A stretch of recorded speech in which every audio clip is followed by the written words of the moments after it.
ఈ ఛానల్లో మనము 10th క్లాస్ సిలబస్ని స్టేట్ బోర్డ్లో ఎక్స్ప్లెయిన్ చేస్తాను. Every topic, every lesson, time schedule, అన్ని ఎవ్రీథింగ్ నేను అప్లోడ్ స్కెడ్యూల్లో మీకు ఇచ్చానమ్మా. మీకు కావాలనుకున్న వారు డిస్క్రిప్షన్ బాక్స్ ఓపెన్ చేసి అప్లోడ్ స్కెడ్యూల్ని డౌన్లోడ్ చేసుకోండి. Let's get back into the lesson. టోటల్గా 10th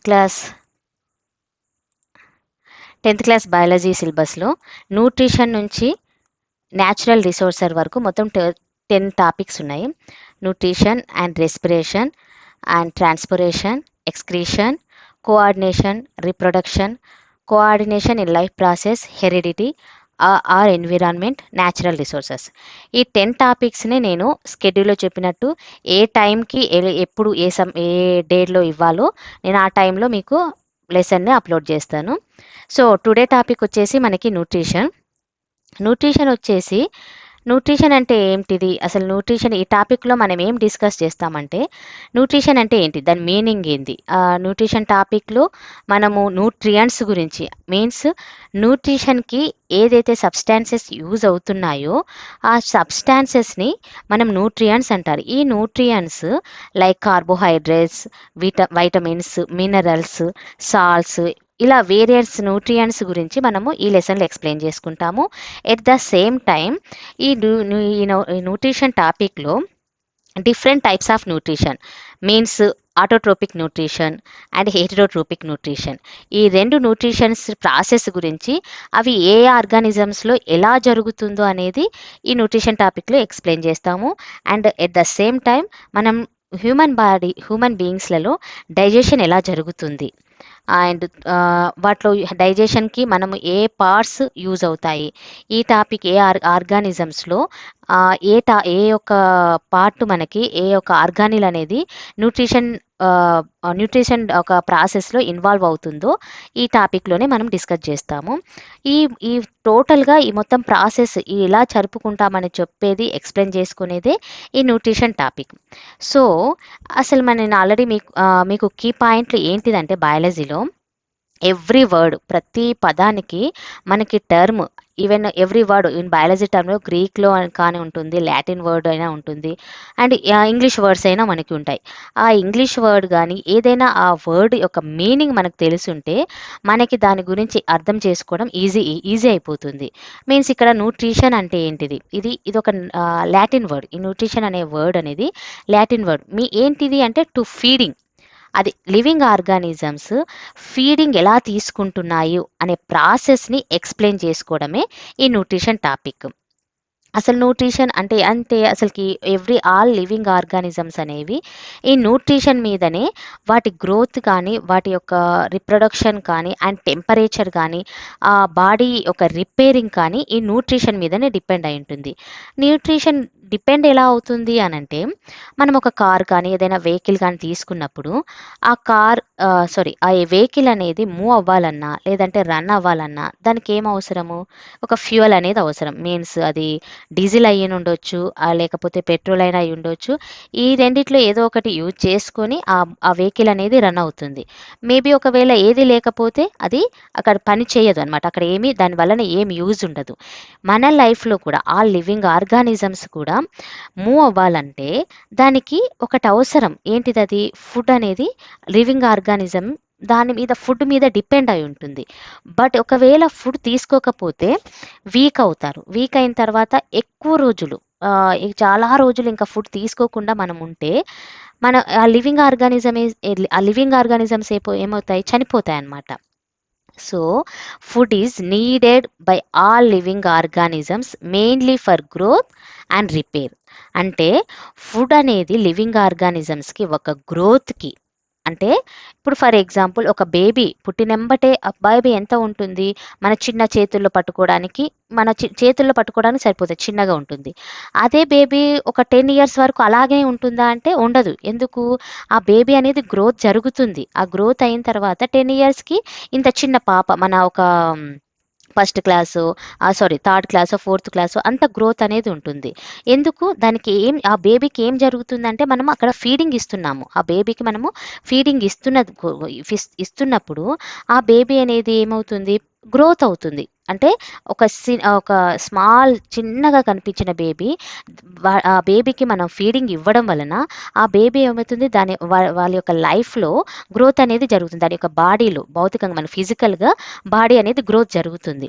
at the same time repair అంటే ఏంటిది?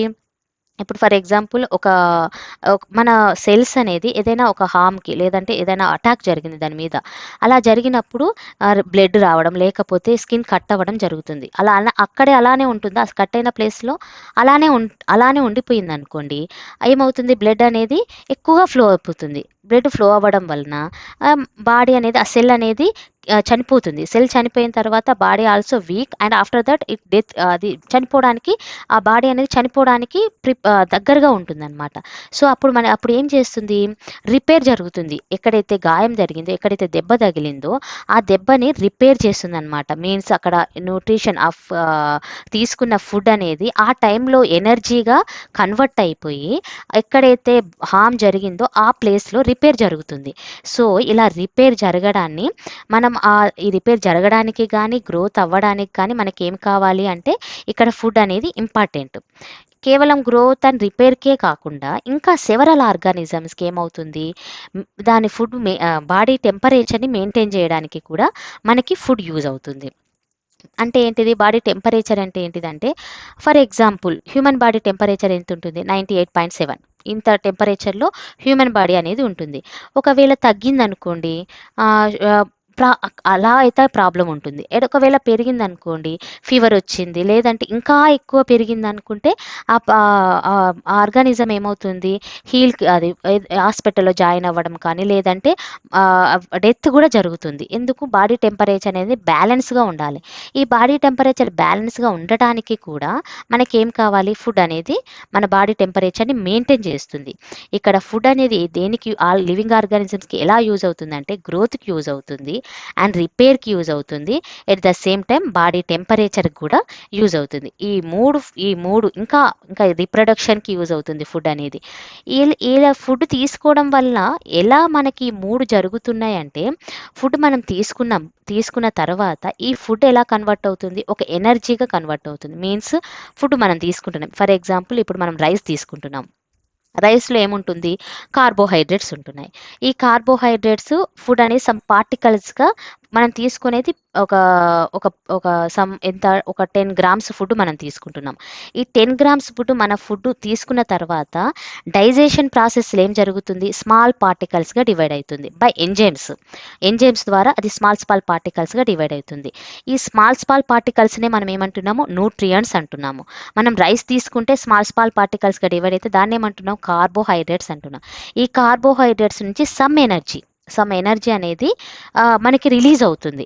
ఈ ఎనర్జీ ఫుడ్ తీసుకోవడం వలన డైజెషన్ జరిగి ఈ డైజెషన్ ప్రాసెస్లో ఎనర్జీ అనేది మనకి ప్రొడ్యూస్ అవుతుంది. ఈ ఎనర్జీనే బాడీ గ్రోత్కి కానీ రిపేర్కి కానీ టెంపరేచర్ మెయింటైన్ చేయడానికి కానీ ఇంకా రిప్రొడక్షన్ కూడా ఈ ఎనర్జీ మనకు అవుతుంది. ఈ ఎనర్జీ మొత్తం ఆప్టైన్డ్ బై ఫుడ్ అనమాట. సో ఇవంతా ప్రాసెస్ జరగడానికి మనకి ఫుడ్ అనేది ఇంపార్టెంట్.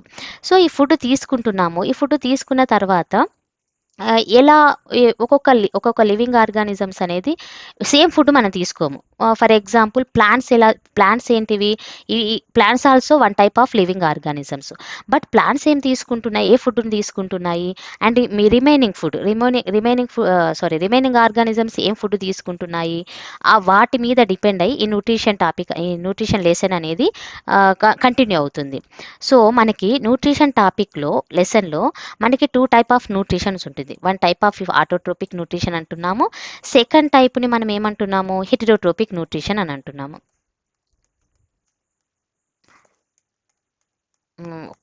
వెయిట్ ఎ మినిట్ మా.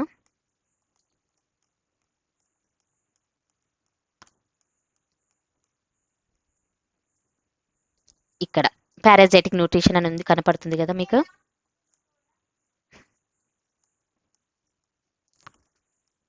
ఇక్కడ heterotropic nutrition. One type of nutrition is called autotropic nutrition and another type is called heterotropic nutrition. First autotrophic nutrition అనేది పెద్ద టాపిక్, దీన్ని నేను సెకండ్ హెటెరోట్రోపిక్ కంప్లీట్ చేసిన తర్వాత చెప్తాను. హెటెరోట్రోపిక్ న్యూట్రిషన్ అంటే ఏంటిది అంటే, నేను ఆల్రెడీ మీకు స్టార్టింగ్లో చెప్పాను, మన బయాలజీ టర్మ్లో మీనింగ్ తెలిస్తే మనకి దాని గురించి పూర్తిగా ఎక్స్ప్లెయిన్ చేయడానికి మనకి ఈజీ అవుతుంది. ఇక్కడ హెటిరోట్రోపిక్ న్యూట్రిషన్ అంటే ఏమిటంటే, ఫస్ట్ హెటిరో అంటే ఏంటిది? అదర్స్ మీద. ట్రోపిక్ అంటే ఏంటిది? న్యూట్రిషన్. మన న్యూట్రిషన్ జరుగుతుంది, ఫుడ్ అనేది తీసుకుంటున్నాము, ఈ ఫుడ్ ఎనర్జీగా కన్వర్ట్ అవుతుంది. ఈ ఫుడ్ తీసుకున్న తర్వాత ఎనర్జీగా కన్వర్ట్ అవ్వడాన్నే మనం న్యూట్రిషన్ అంటున్నాం. కానీ ఇక్కడ ఫుడ్ ఎలా తీసుకుంటున్నాం అనే దాని మీదనే ఈ హెటిరోట్రోపిక్ న్యూట్రిషన్ మోడ్స్ అనేవి డిపెండ్ అయి ఉన్నాయి. సో హెటిరో అంటే ఏంటిది అంటే అదర్స్, వేరే వాటి మీద డిపెండ్ అయ్యి మనము న్యూట్రిషన్ అనేది మన లివింగ్ ఆర్గానిజమ్స్లో జరుగుతుందన్నమాట. ఎలా జరుగుతుంది? వేరే వాటి మీద ఎలా డిపెండ్ అవుతుంది అని అంటే, ఇక్కడ చూడండి, in the living world all organisms capable of surviving under different condition and acquiring their food in different ways. అంటే ప్రతి ఒక్క లివింగ్ ఆర్గానిజం ఏంది? సర్వైవ్ అవుతుంది, వాటి లైఫ్ని అవి లీడ్ చేస్తున్నాయి. ఎటువంటి కండిషన్లో? కొన్ని ఎలా చేస్తున్నాయి, కొన్ని లివింగ్ ఆర్గానిజమ్స్ ఎలా చేస్తున్నాయి అంటే వాటికి ఓన్గా ప్రిపేర్ చేసుకుంటున్నాయి. కొన్ని ఆర్గానిజమ్స్ ఏం చేస్తున్నాయి, వాటి ఫుడ్ అవసరం, ఈ ఫుడ్ని డిఫరెంట్ వేస్లో అవి తీసుకుంటాయి అన్నమాట, అవి అబ్జర్వ్ చేసుకుంటున్నాయి. సో హెటిరోట్రోపిక్ న్యూట్రిషన్లో ఏం జరుగుతుంది? ఫుడ్ అనేది కావాలి, ఆ ఫుడ్ దొరుకుతుంది. బట్ ఎలా దొరుకుతుంది అంటే వేరే ఆర్గానిజం, ఇది ఒక లివింగ్ ఆర్గానిజమ్స్ అంటే వేరే లివింగ్ ఆర్గానిజం మీద కానీ వేరే థింగ్స్ మీద కానీ డిపెండ్ అయ్యి ఆ ఫుడ్ తీసుకొని ఆ ఒక లివింగ్ ఆర్గానిజం ఒక బాడీలో న్యూట్రిషన్ అనేది జరుగుతుంది. So, we have studied about the organisms that can capture light to produce their food. These are autotrophic in nature, while those that cannot are heterotropic. అంటే వేరే మీద ఆటోట్రోపిక్ నేచర్లో, ఈ హెటరోట్రోపిక్ న్యూట్రిషన్లో ఆటోట్రోపిక్ నేచర్ అనేది ఉండదు. కానీ అవి వాటి యొక్క ఫుడ్ కోసం వేరే ఆర్గానిజమ్స్ మీద డిపెండ్ అయ్యి ఆ హెటరోట్రోపిక్ న్యూట్రిషన్ అనేది జరుగుతుంది. How do organisms obtain their food? సరే, జరుగుతుంది, కానీ ఎలా జరుగుతుంది అనేది మనం ఇక్కడ చూస్తాము. Depending on the type and availability of food, organisms can asset to a range of strategy of food intake and use. Some organisms break down the food materials outside the body and then absorb it. For example, bread molds, yeast, mushrooms. నేను మీకు ఇందులో ఈజీగా అర్థం కావడానికి నేను heterotrophic న్యూట్రిషన్ని 3 టైప్స్గా, అంటే heterotrophic న్యూట్రిషన్ని 3 టైప్స్గా divide చేశారు. నేను ఇక్కడ మీకు ఎక్స్ప్లెయిన్ చేస్తాను. ఫస్ట్ది వచ్చేసి హోలోజోయిక్ న్యూట్రిషన్, సెకండ్ వన్ వచ్చేసి saprophytic nutrition, and third one వచ్చేసి పారాజైటిక్ న్యూట్రిషన్. ఈ 3 న్యూట్రిషన్స్ మీరు కరెక్ట్గా అర్థం చేసుకున్నారంటే మీకు హెటరోట్రోపిక్ న్యూట్రిషన్ అనేది ఈజీగా అర్థమైపోతుంది. ఫస్ట్ హోలోజోయిక్ న్యూట్రిషన్ అనేది ఏమిటంటే, ఇక్కడ న్యూట్రిషన్ హెటరోట్రోపిక్ అంటేనే మీనింగ్ వేరే ఆర్గానిజమ్స్ మీద డిపెండ్ అవ్వడం ఫుడ్ కోసం అండ్ న్యూట్రిషన్ కోసం. సో హోలోజోయిక్ న్యూట్రిషన్లో ఏం జరుగుతుందంటే, ఫుడ్ కోసం ఈ ఆర్గానిజమ్స్ వేరే ఆర్గానిజమ్స్ మీద డిపెండ్ అవుతున్నాయి. ఎగ్జాంపుల్ ఇక్కడ తీసుకొని హ్యూమన్స్, యానిమల్స్ అండ్ అమీబా.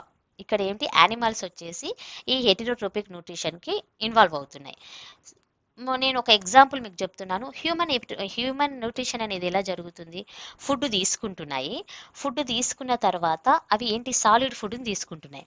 ఈ సాలిడ్ ఫుడ్ తీసుకున్న తర్వాత డైజెషన్ అనేది జరుగుతుంది. మనకి డైజెషన్ అనేది హ్యూమన్స్లలో డైజెషన్ అనేది జరుగుతుంది. ఎలా జరుగుతుంది? ఇన్సైడ్ ద బాడీ, మనకి లోపల ఫుడ్ తీసుకున్న తర్వాత మన స్టెమక్లో కానీ ఇంటెస్టైన్స్లలో కానీ డైజెషన్ అనేది జరుగుతుంది. జరిగిన తర్వాత ఇక్కడ న్యూట్రియంట్స్ రావాలి మనకి. న్యూట్రిషన్ అంటే ప్రాసెస్ లేని న్యూట్రియంట్స్ ఎప్పుడైతే ప్రొడ్యూస్ అవుతున్నాయో, న్యూట్రిషన్ ఎప్పుడైతే బయటికి రిలీజ్ అవుతున్నాయో అప్పుడే న్యూట్రిషన్ అనేది జరుగుతుంది. ఇక్కడ ఫుడ్ తీసుకుంటున్నాము, త్రూ మౌత్ ద్వారా ఫుడ్ తీసుకున్నాము, డైజెషన్ అనేది ఇంటెస్టైన్స్లలో అండ్ స్టెమక్లో డైజెషన్ జరుగుతుంది. డైజెషన్ అంటే ఏంటిది? పార్టికల్స్ స్మాల్ పార్టికల్స్గా డివైడ్ అవ్వడం. ఈ స్మాల్ పార్టికల్ న్యూట్రియంట్స్గా మనం చెప్తాం. ఈ న్యూట్రియంట్స్ స్మాల్ పార్టికల్గా డివైడ్ అయిపోయిన తర్వాత వేస్ట్ న్యూట్రియంట్స్, మనకి ఫుడ్ అనేది తీసుకున్నాము, సాలిడ్ ఫుడ్ తీసుకున్నాము అండ్ అది ఇన్సైడ్లో డైజెషన్ జరిగింది అండ్ న్యూట్రియంట్స్ అబ్జర్బ్ చేసుకున్నాము.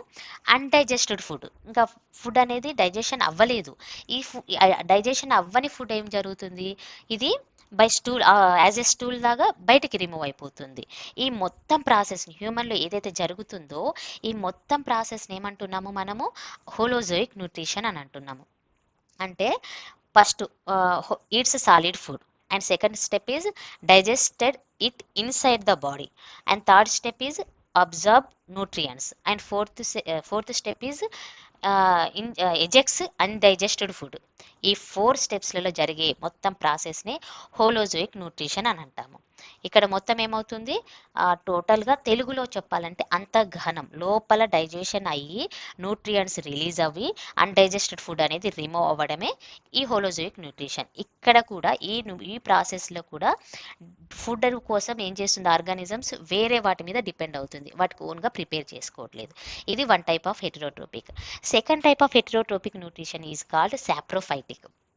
ఇక్కడ హోలోజోయిక్ వచ్చేసి లివింగ్ ఆర్గానిజమ్స్ ఆర్ చచ్చిపోయిన living organisms or non living ఆర్గానిజమ్స్ని కూడా అవి ఫుడ్గా తీసుకుంటుంది.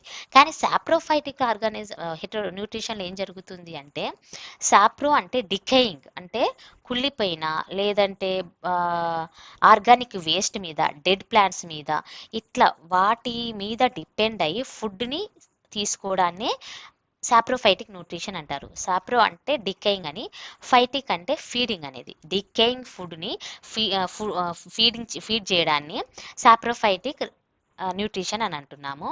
ఈ ఆర్గానిజమ్స్ ఏవైతే ఆర్గానిజమ్స్ సాప్రోఫైటిక్ న్యూట్రిషన్లో ఇన్వాల్వ్ అవుతున్నాయో ఆ ఆర్గానిజమ్స్ని మనం ఏమంటున్నాము, సాప్రోఫైట్స్ అని అంటున్నాము.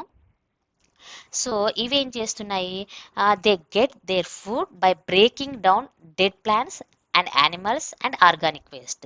ఈ ఫుడ్ ఏం చేస్తుంది, వీటి ఫుడ్ కోసం అది ఫుడ్ డెడ్ ప్లాంట్స్ని కానీ డెడ్ యానిమల్స్ని కానీ అండ్ ఆర్గానిక్ వేస్ట్ని కానీ బ్రేక్ డౌన్ చేస్తుంది, స్మాల్ స్మాల్ పార్టికల్స్గా బ్రేక్ డౌన్ చేస్తుంది. బ్రేక్ డౌన్ చేసిన తర్వాత వాటిని ఫుడ్గా తీసుకొని అక్కడ డైజెషన్ జరిగి న్యూట్రియంట్స్ అబ్జర్వ్ అయ్యి వేస్టేజ్ ఫుడ్ అనేది same as it is human being లాగానే వేస్టేజ్ ఫుడ్ అనేది రిమూవ్ అయిపోతుంది. ఇక్కడ ఎగ్జాంపుల్ తీసుకుంటే ఫంగస్ని మనము సాప్రోఫైటిక్ న్యూట్రిషన్కి ఎగ్జాంపుల్గా తీసుకుంటాము. One example of the bread mould, it is one type of ఫంగే. ఇక్కడ బ్రెడ్ మౌల్డ్స్ ఏం చేస్తుంది, మీకు బాగా గుర్తుండాలంటే మనము బ్రెడ్ తీసుకున్న తర్వాత దాని ఎక్స్పైర్ డేట్ అయిపోయిన తర్వాత బూజు పడుతుంది దాని మీద. ఆ బూజు పట్టడం ఏంటి అంటే దానినే ఏమంటున్నాం మనం బ్రెడ్ మౌల్డ్స్ అంటాము. అది వన్ టైప్ ఆఫ్ ఫంగే.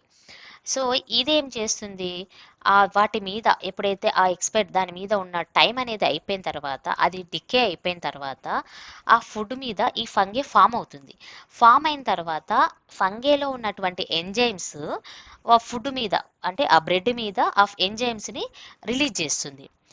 ఎప్పుడైనా గుర్తుపెట్టుకోండి, మీకు ఎంజైమ్స్ అని ఉన్నదంటే ఆ ఎంజైమ్స్ని ఫుడ్ని బ్రేక్ చేస్తేనే ఫుడ్ ఎప్పుడైతే బ్రేక్ అవుతుందో అప్పుడే న్యూట్రియంట్స్ అనేది రిలీజ్ అవుతాయి అన్నమాట. ఇప్పుడు న్యూట్రియంట్స్ మనకి బ్రెడ్ నుంచి రావాలి కాబట్టి ఈ ఫంగే ఏం చేస్తుంది, ఎంజైమ్స్ని రిలీజ్ చేస్తుంది ఆన్ ది బ్రెడ్ మీద రిలీజ్ చేసిన తర్వాత న్యూట్రియంట్స్ అనేది ఫామ్ అవుతుంది.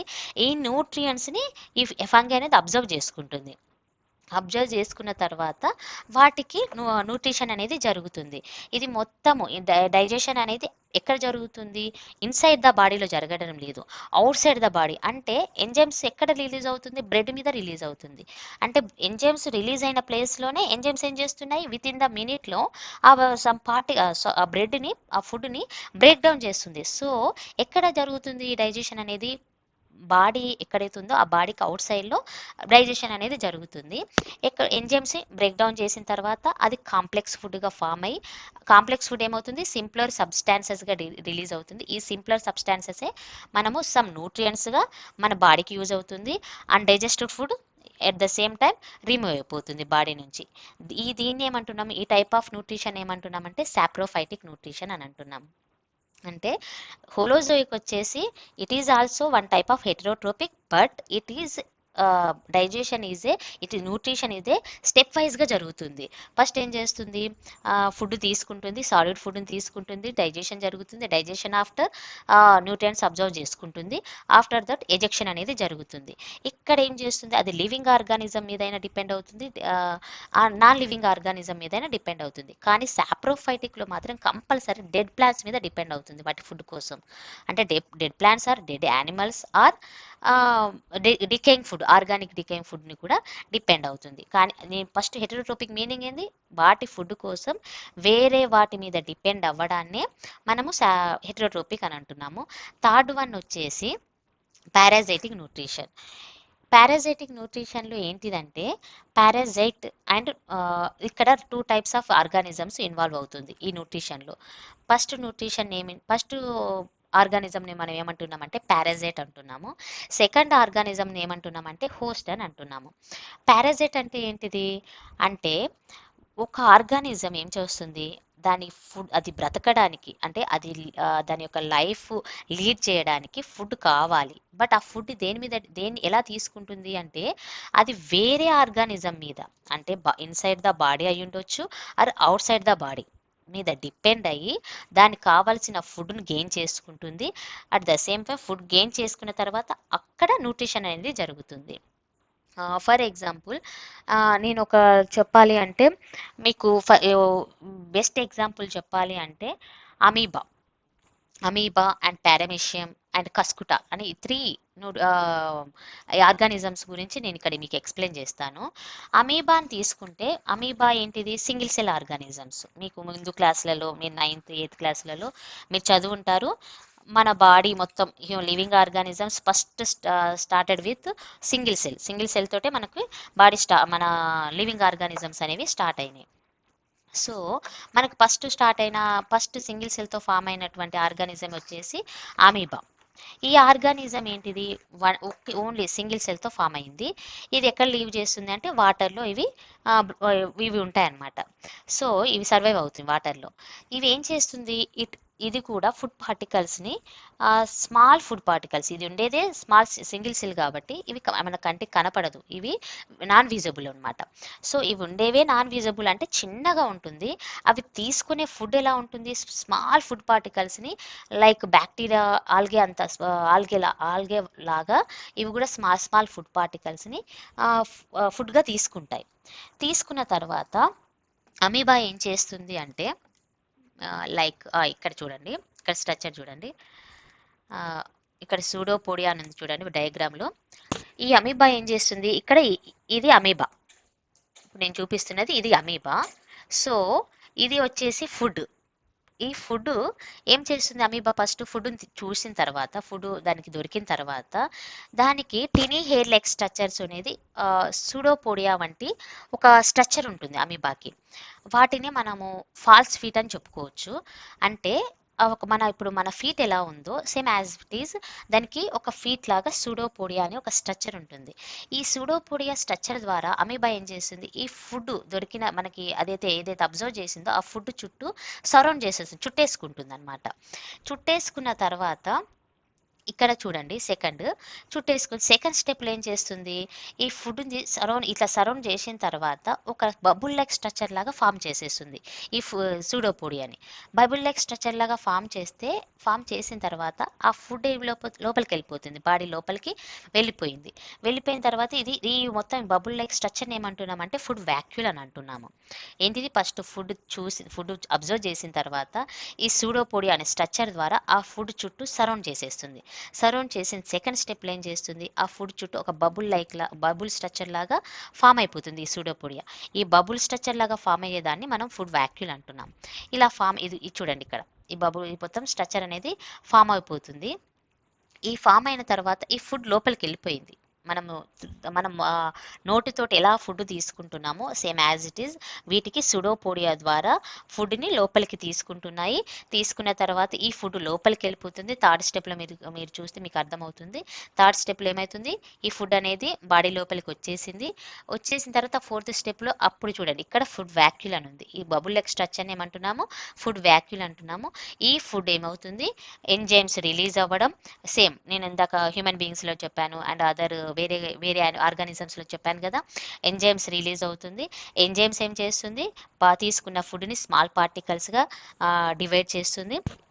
డివైడ్ చేసిన తర్వాత డివైడ్ అయినటువంటి ఫుడ్ పార్టికల్స్ న్యూట్రియంట్స్గా ఫామ్ అయి బాడీలో సప్లై అవుతుంది. రిమైనింగ్ ఫుడ్ అనేది అన్డైజెస్టెడ్ ఫుడ్ రిమూవ్ అయిపోతుంది బాడీ నుంచి. ఇది న్యూట్రిషన్లో. మనకి ఇక్కడ ఏమవుతుంది, అమీబాలో మనకి ఎక్కడ జరుగుతుంది అని అంటే ఇక్కడ ఈ అమీబా అని ఇక్కడ నేను చెప్తున్నవి ఇవన్నీ ఏం చదువుతుంది హోలోజోయిక్ న్యూట్రిషన్. నేను ఇందాక ఫస్ట్ చెప్పాను కదా, హోలోజోయిక్ న్యూట్రిషన్లో ఈ ప్రాసెస్ అంతా జరుగుతుంది. బట్ మన కస్కుట మీరు ఇక్కడ చూడండి, ఇక్కడ కస్కుట అనే ప్లాంట్ ఉంది కదా, ఇది వచ్చేసి పారాజైటిక్ న్యూట్రిషన్ కిందకి మనము కన్సిడర్ చేస్తాము. పారాజైటిక్ న్యూట్రిషన్ ఇక్కడ కనపడుతుంది కదా మీకు ప్లాంట్. ఈ ప్లాంట్ వచ్చేసి దీన్ని బంగారు తీగ అని అంటారు తెలుగులో. ఈ ప్లాంట్లో ఏం జరుగుతుంది అంటే ఈ ప్లాంట్కి ఒక స్ట్రక్చర్, ఇందాక అమీబా నేను హోలోజైక్ న్యూట్రిషన్లో ఎగ్జాంపుల్గా చెప్పాను కదా, అమీబా లాగానే కస్కుటా ప్లాంట్కి మనకి ఒక టైప్ ఆఫ్ స్ట్రక్చర్ అనేది ఫామ్ అవుతుంది. దీన్ని ఏమంటున్నామంటే commonly known as dodder plant germinates. ఇక్కడ చూడండి,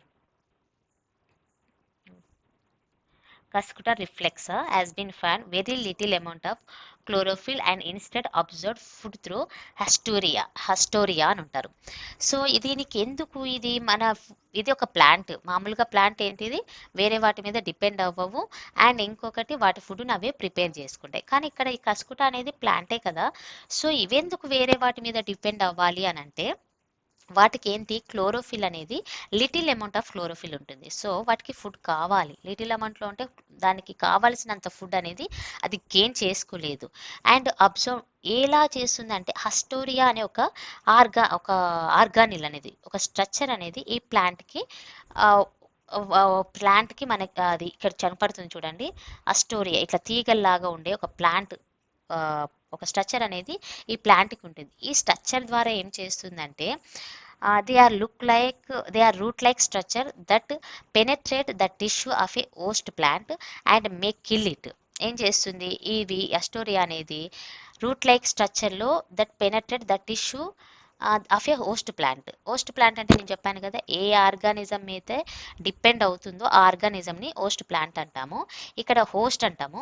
ఈ హోస్ట్ ప్లాంట్ మీద ఇది ఏం చేస్తుంది, దాని యొక్క వేర్ల లాంటి స్ట్రక్చర్ని దాన్ని చుట్టేసుకుంటుంది. లైక్ మనము తీగ ఒక స్టెమ్ వీక్ ఉన్న స్టెమ్ ఏం చేస్తుంది, ఒక వేరే మీద ఫర్ ఎగ్జాంపుల్ క్లైంబర్స్ ఉన్నాయి మీకు గుర్తే ఉంటుంది, క్లైంబర్స్ ఏం చేస్తుంది వేరే వాటి మీద డిపెండ్ అయ్యి చుట్టేసుకుంటుంది అనమాట దాన్ని పెరగడానికి. లైక్ ఇదా కూడా ఏంటిది కస్కుటా ప్లాంట్ కూడా దానికి కావాల్సిన హోస్ట్ ప్లాంట్ మీద అది ఒక మల్లెపువ్వును చూస్తే మీకు అది తీగల్లాగా వెళ్ళిపోతుంది. యాజ్ ఇట్ ఈజ్ ఇక్కడ కూడా చూడండి, ఇక్కడ చుట్టేసుకున్నాయి చూడండి, దేని మీద చుట్టేసుకుని వేరే ప్లాంట్ మీద, ఆ ప్లాంట్ని మనం హోస్ట్ ప్లాంట్ అంటాము. వేరే ప్లాంట్ మీద అవి మొత్తం ఒక తీగలాగా చుట్టేసుకుంటాయి అనమాట. చుట్టిన తర్వాత ఇదేం చేస్తుంది, దీనికి కావలసిన ఫుడ్ ఈ ప్లాంట్ని హోస్ట్ ప్లాంట్ నుంచి కావలసిన ఫుడ్ అనేది తీసుకుంటుంది. అండ్ దాన్ని ఏం చేస్తుంది, హోస్ట్ ప్లాంట్ అనేది కిల్ అయిపోతుంది, చచ్చిపోతుంది అనమాట. దీనికి కావాల్సిన ఫుడ్ తీసుకున్నప్పుడు ఆ హోస్ట్ ప్లాంట్లో కావాల్సిన ఫుడ్ అనేది ఉండదు. సో ఫుడ్ లేకపోతే ఆటోమేటిక్గా అది చనిపోతుంది. సో ఆ హోస్ట్ ప్లాంట్ అని చనిపోతుంది. దీని ద్వారా దీనికి ఫుడ్ అనేది గెయిన్ అవుతుంది. దాని ద్వారా అబ్జర్వ్ చేసుకుని ఇది న్యూట్రిషన్ అనేది కంటిన్యూ చేసుకుంటుంది అనమాట. ఇట్లా ఈ ఒక ఆర్గానిజం ఏమో దానికి యూజ్ అవుతుంది, ఇంకొక ఆర్గానిజంకి ఏమవుతుంది నష్టం జరుగుతుంది, హామ్ జరుగుతుంది. ఇలా ఒక ఆర్గానిజం యూజ్ఫుల్గా రెండో బెనిఫిట్ ఉంది, వేరొక ఆర్గానిజంకి బెనిఫిట్ లేకపోయి అలాంటి టైప్ న్యూట్రిషన్ ఏమంటున్నామంటే పారాజైటిక్ న్యూట్రిషన్ అంటున్నాము. మీకు బెస్ట్ ఎగ్జాంపుల్ చెప్పాలి అంటే మనకి ఏదైనా డెంగ్యూ కానీ మలేరియా కానీ కరోనా కోవిడ్ కానీ డిసీజెస్ వచ్చినాయి అంటే మన బాడీలోకి ఏమొస్తుంది వైరస్ అనేది మన బాడీకి అటాక్ అవుతుంది. వైరస్ వచ్చింది ఏం చేస్తుంది, దానికి కావలసిన ఫుడ్ని లంగ్స్లో నుంచి కానీ ఇంకా కిడ్నీస్లో నుంచి కానీ, మెయిన్లీ లంగ్స్ వైరస్ అటాక్ చేసేది అంటే మెయిన్లీ లంగ్స్ని అటాక్ చేస్తుంది. అటాక్ చేసి దానికి కావలసిన ఫుడ్ అదేం చేస్తుంది లంగ్స్ నుంచి తీసుకుంటుంది, లంగ్స్ని వీక్ చేసేస్తుంది. లంగ్స్ని వీక్ చేసిన తర్వాత మనకి ఏమవుతుంది కాఫ్ కానీ థ్రోట్ ఇన్ఫెక్షన్ కానీ లంగ్స్ ఇన్ఫెక్షన్ అనేది జరుగుతుంది. ఇక్కడ బెనిఫిట్ ఎవరికి వస్తుందంటే ఆ వైరస్కి వస్తుంది, హామ్ ఎవరికి జరుగుతుందంటే ఈ హ్యూమన్ బీయింగ్కి జరుగుతుంది. ఇలా ఒకటి యూజ్ అవుతుంది, ఇంకొక దానికి బెనిఫిట్ లేకుండా నష్టపోయే ఇటువంటి న్యూట్రిషన్ ఏమంటున్నామంటే పారాజైటిక్ న్యూట్రిషన్ అని అంటున్నాం. బెస్ట్ ఎగ్జాంపుల్ మనకి మన 10th క్లాస్ సిలబస్లో ఇచ్చిన కస్కుటా ట్రీ అనేది. మీకు ఇక్కడ యూజ్ అయ్యే మెయిన్ కీవర్డ్ వచ్చేసి హస్టోరియా స్ట్రక్చర్ అనమాట. ఈ హస్టోరియా స్ట్రక్చర్ అనేది వేరే హోస్ట్ ప్లాంట్కి చుట్టేసుకోవడానికి యూజ్ అవుతుంది. అండ్ ఇది వచ్చేసి దీనికి ఎందుకు ప్లాంట్ అయినా కూడా అది వేరే దాని మీద డిపెండ్ అవుతుందంటే అది లిటిల్ అమౌంట్ ఆఫ్ క్లోరోఫిల్ ఉండడం వల్ల వేరే వాటి మీద డిపెండ్ అయ్యి ఫుడ్ని న్యూట్రియంట్స్ని అబ్జర్వ్ చేసుకుంటుంది అనమాట. సో హెటరోట్రోపిక్ న్యూట్రిషన్లో వచ్చేసి 3 టైప్స్ ఉన్నాయి. Holozoic nutrition and second one వచ్చేసి saprophytic nutrition and third one వచ్చేసి పారాజైటిక్. హోలోజోయిక్ న్యూట్రిషన్ అంటే depends on the another organisms, but nutrition అనేది ఒక స్టెప్ వైజ్గా జరిగే దాన్ని ఏమంటున్నాము హోలోజోయిక్ న్యూట్రిషన్ అంటున్నాం. సెకండ్ వన్ వచ్చేసి saprophytic, it depends on the decayed or dead plants or dead animals. Holozoic nutrition example amoeba and paramecium and animals, humans also. And saprophytic వచ్చేసి best example is fungi. In the bread molds is the one type of fungi. And third one వచ్చేసి parasitic nutrition. ఇక్కడ నేను holozoic న్యూట్రిషన్లో amoeba గురించి మాత్రమే చెప్పాను. Paramecium also one type of holozoic nutrition. ఇక్కడ కూడా same as it is amoeba లాగానే nutrition జరుగుతుంది. కానీ నేను ఇక్కడ మీకు సూడోపోడియా అని ఒక ఎగ్జాంపుల్ చెప్పాను కదా, ఇక్కడ ఏమొస్తుంది అంటే పారామీషియంలో సీలియా అని, ఇక్కడ చూడండి పారామీషియం స్ట్రక్చర్ ఎలా ఉంది, ఒక స్లిప్పర్ లైక్ స్ట్రక్చర్, మనం వేసుకునే స్లిప్పర్స్ ఉంటుంది కదా ఆ స్ట్రక్చర్లో ఉంటుంది. ఇక్కడ ఫుడ్ ఎలా తీసుకుంటుంది అంటే మీకు ఇక్కడ హెయిర్ లాగా కనపడుతుంది కదా, ఇక్కడ చూడండి డయాగ్రామ్లో ఇక్కడ హెయిర్ లాగా కనపడుతుంది. ఈ టీనీ హెయిర్ లైక్ స్ట్రక్చర్ని మనం సీలియా అంటాము. ఈ సీలియా ద్వారా బయట ఉన్న ఫుడ్ని అబ్జర్వ్ చేసుకొని లోపలికి బాడీలోకి పంపడం జరుగుతుంది. బాడీలోకి పోయిన తర్వాత at the same time amoeba లాగానే ఎంజైమ్స్ రిలీజ్ అవ్వడం, ఫుడ్ని బ్రేక్ డౌన్ చేయడం, న్యూట్రియంట్స్ అబ్జర్వ్ అవ్వడం, ఇదంతా కంటిన్యూ జరుగుతుంది. మీకు ఇక్కడ చూడండి పారామీషియం, ఓకే ఇక్కడ అమీబా గురించే ఉంది, ఓన్లీ ఎగ్జాంపుల్ డయాగ్రామ్ ఒకటే ఇది ఇక్కడ ఉంది చూడండి. In paramecium which is also an unicellular organism the cell as a definite shape. Food is taken in at a specific spot. Food is moved the spot by the movement of cilia which covers the entire surface of the cell where the food is ingested. Okay paramecium నేను చెప్పాను కదా already, ఇది కూడా unicellular amoeba లాగానే unicellular organism. The cell ఇది ఒక slipper leg షేప్లో ఉంటుంది. Food is taken specific spot, అదే సీలియా అనే స్ట్రక్చర్ నుంచి ఫుడ్ తీసుకున్న తర్వాత బాడీలోకి ఆ సీలియా అనే స్ట్రక్చర్ ద్వారా బాడీలోకి అది ట్రాన్స్ఫర్ అవ్వడం జరుగుతుంది. It is the heterotrophic nutrition. And second one మనకి న్యూట్రిషన్లో 2 టైప్స్లలో ఫస్ట్ వన్ వచ్చేసి సెకండ్ వన్ వచ్చేసి heterotrophic, first one autotrophic. Autotrophic న్యూట్రిషన్లో మీకు యాక్టివిటీస్ ఉన్నాయి కాబట్టి హెటరోట్రోపిక్ ఫస్ట్ నేను కంప్లీట్ చేశాను. సో ఇప్పుడు ఆటోట్రోపిక్ న్యూట్రిషన్ తీసుకుంటే మనకి హెటరోట్రోపిక్కి క్వైట్ ఆపోజిట్ ఆటోట్రోపిక్ అనేది. అంటే హెటరోట్రోపిక్ ఏం చెప్పాను, ఫుడ్ కావాలి, న్యూట్రిషన్కి ఫుడ్ కావాలి, బట్ ఈ ఫుడ్ కోసం అవి ఏం చేస్తున్నాయి, వేరే యానిమల్స్ మీద వేరే ఆర్గానిజమ్స్ మీద డిపెండ్ అవుతున్నాయి కాబట్టి వాటిని హెటరోట్రోపిక్ న్యూట్రిషన్ అంటున్నాం. ఆటోట్రోపిక్ న్యూట్రిషన్ సేమ్ ఇక్కడ కూడా మీనింగ్ మీకు తెలిస్తే మీకు ఈజీగా అర్థం చేసుకుంటారు. ఆటోట్రోపిక్ మీనింగ్ అంటే ఏంటంటే ఆటో అంటే సెల్ఫ్, ట్రోపిక్ అంటే న్యూట్రిషన్, ఫీడింగ్ ఆ సెల్ఫ్గా తమంతట తామే ఫుడ్ని ప్రిపేర్ చేసుకునే ఆర్గానిజమ్స్ని మనం ఏమంటున్నామంటే ఇక్కడ ఆటోట్రోపిక్ న్యూట్రిషన్ అని అంటున్నాము. సెల్ఫ్గా ఎలా చేసుకుంటున్నాయి, ఎలా అవుతున్నాయి అని అంటే ఆటోట్రోపిక్ న్యూట్రిషన్లో వాటి ఫుడ్ని వాటివే ప్రిపేర్ చేసుకుంటున్నాయి. ఎగ్జాంపుల్ మనం గ్రీన్ ప్లాంట్స్, ఆల్గే, సైనోబాక్టీరియా, ఇలా మనం కొన్ని ఎగ్జాంపుల్స్ని మనం చెప్పుకోవచ్చు. సో ఇందులో న్యూట్రిషన్లో which organisms prepare their own food using simple substances.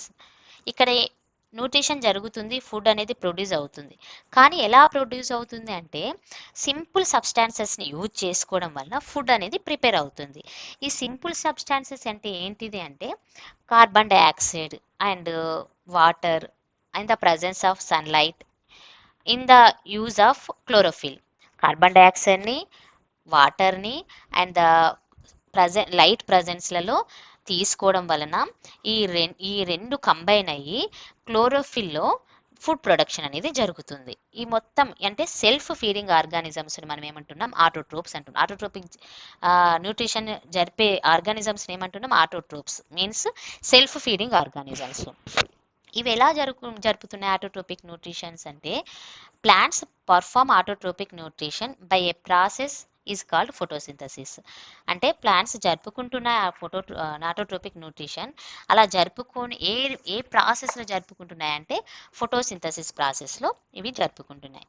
అసలు ఫోటోసింథసిస్ ఎందుకు జరగాలి, ఎందుకు ప్లాంట్స్కి ఫోటోసింథసిస్ ప్రాసెస్ అనేది ప్లాంట్స్కనే కాదు, ఎందుకు ఎన్విరాన్మెంట్లో ఫోటోసింథసిస్ జరగాలి అంటే, ఫస్ట్ ఫోటోసింథసిస్ మీనింగ్ ఏంటంటే, ఫోటో అంటే లైట్, సింథసిస్ అంటే to put together.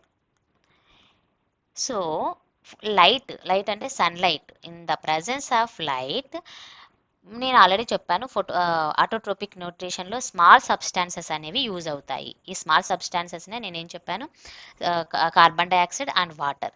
Carbon dioxide, ఎన్విరాన్మెంట్లో ఉన్నటువంటి కార్బన్ డైఆక్సైడ్ అండ్ మనకి ప్లాంట్స్కి ఏదైతే మనము ఇస్తున్నామో ఆ వాటర్ రెండు కంబైన్ అయ్యి to put together.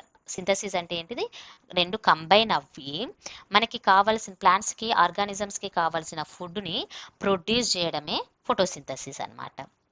So photosynthesis is the process by which green plants to put together or combine carbon dioxide and water to form glucose using light energy from the sun and release oxygen as a byproduct.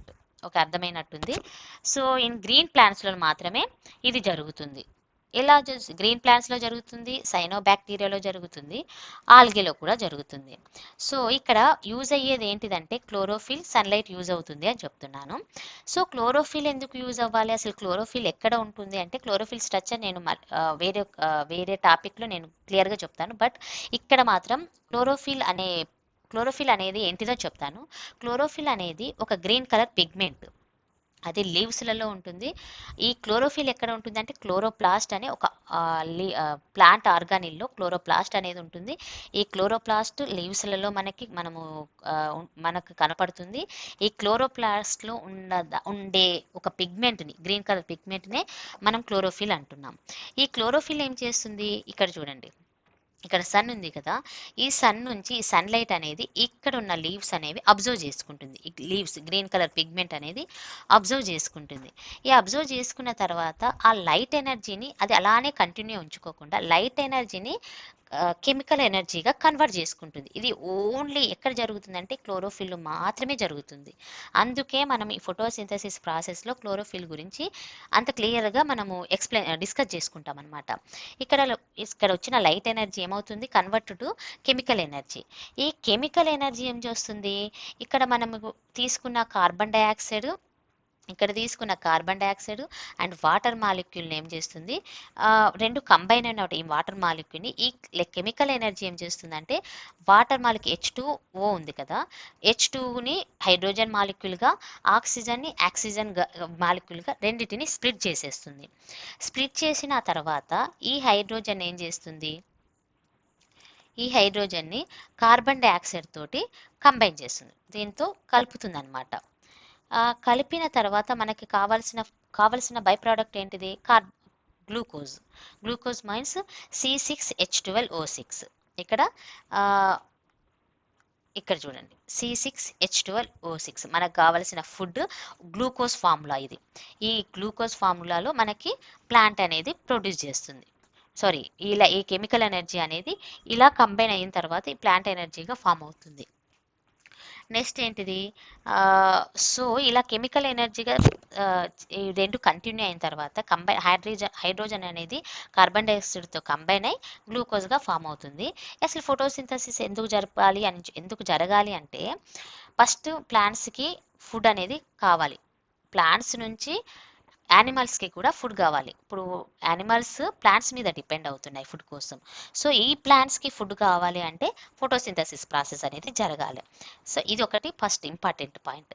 Second, ఏం చేస్తుంది plant photosynthesis ప్రాసెస్లో involve అయ్యి, ఆక్సిజన్ని ఇక్కడ by product, ఇక్కడ చూడండి, by product ఏం release అవుతుంది, oxygen అనేది రిలీజ్ అవుతుంది. ఈ ఆక్సిజన్ ఏమవుతుంది, మన లివింగ్ ఆర్గానిజమ్స్ లైఫ్ లీడ్ చేయాలంటే, అంటే బ్రతకాలంటే మనకు ఆక్సిజన్ గ్యాస్ అనేది కంపల్సరీగా కావాలి. సో ఈ ఫోటోసింథసిస్ ప్రాసెస్ జరిగినప్పుడే ఆక్సిజన్ అనేది రిలీజ్ అవుతుంది. సో ఈ ఆక్సిజన్ తీసుకోవడానికి ఫోటోసింథసిస్ అనేది మెయిన్ ఇంపార్టెంట్ ఫ్యాక్టర్. ఫస్ట్ ఏంటిది, మనకి ప్లాంట్స్ కానీ యానిమల్స్ కానీ కావలసిన ఫుడ్ కోసం ఈ ఫోటోసింథసిస్ ప్రాసెస్ జరగాల. సెకండ్ పాయింట్ వచ్చేసి మన లైఫ్ లీడ్ చేయడం, all living organisms life lead చేయాలంటే ఆక్సిజన్ అనేది అవసరము. ఈ ఆక్సిజన్ అనే గ్యాస్ కోసం ఈ ఫోటోసింథసిస్ అనేది ప్రాసెస్ జరుగుతుంది.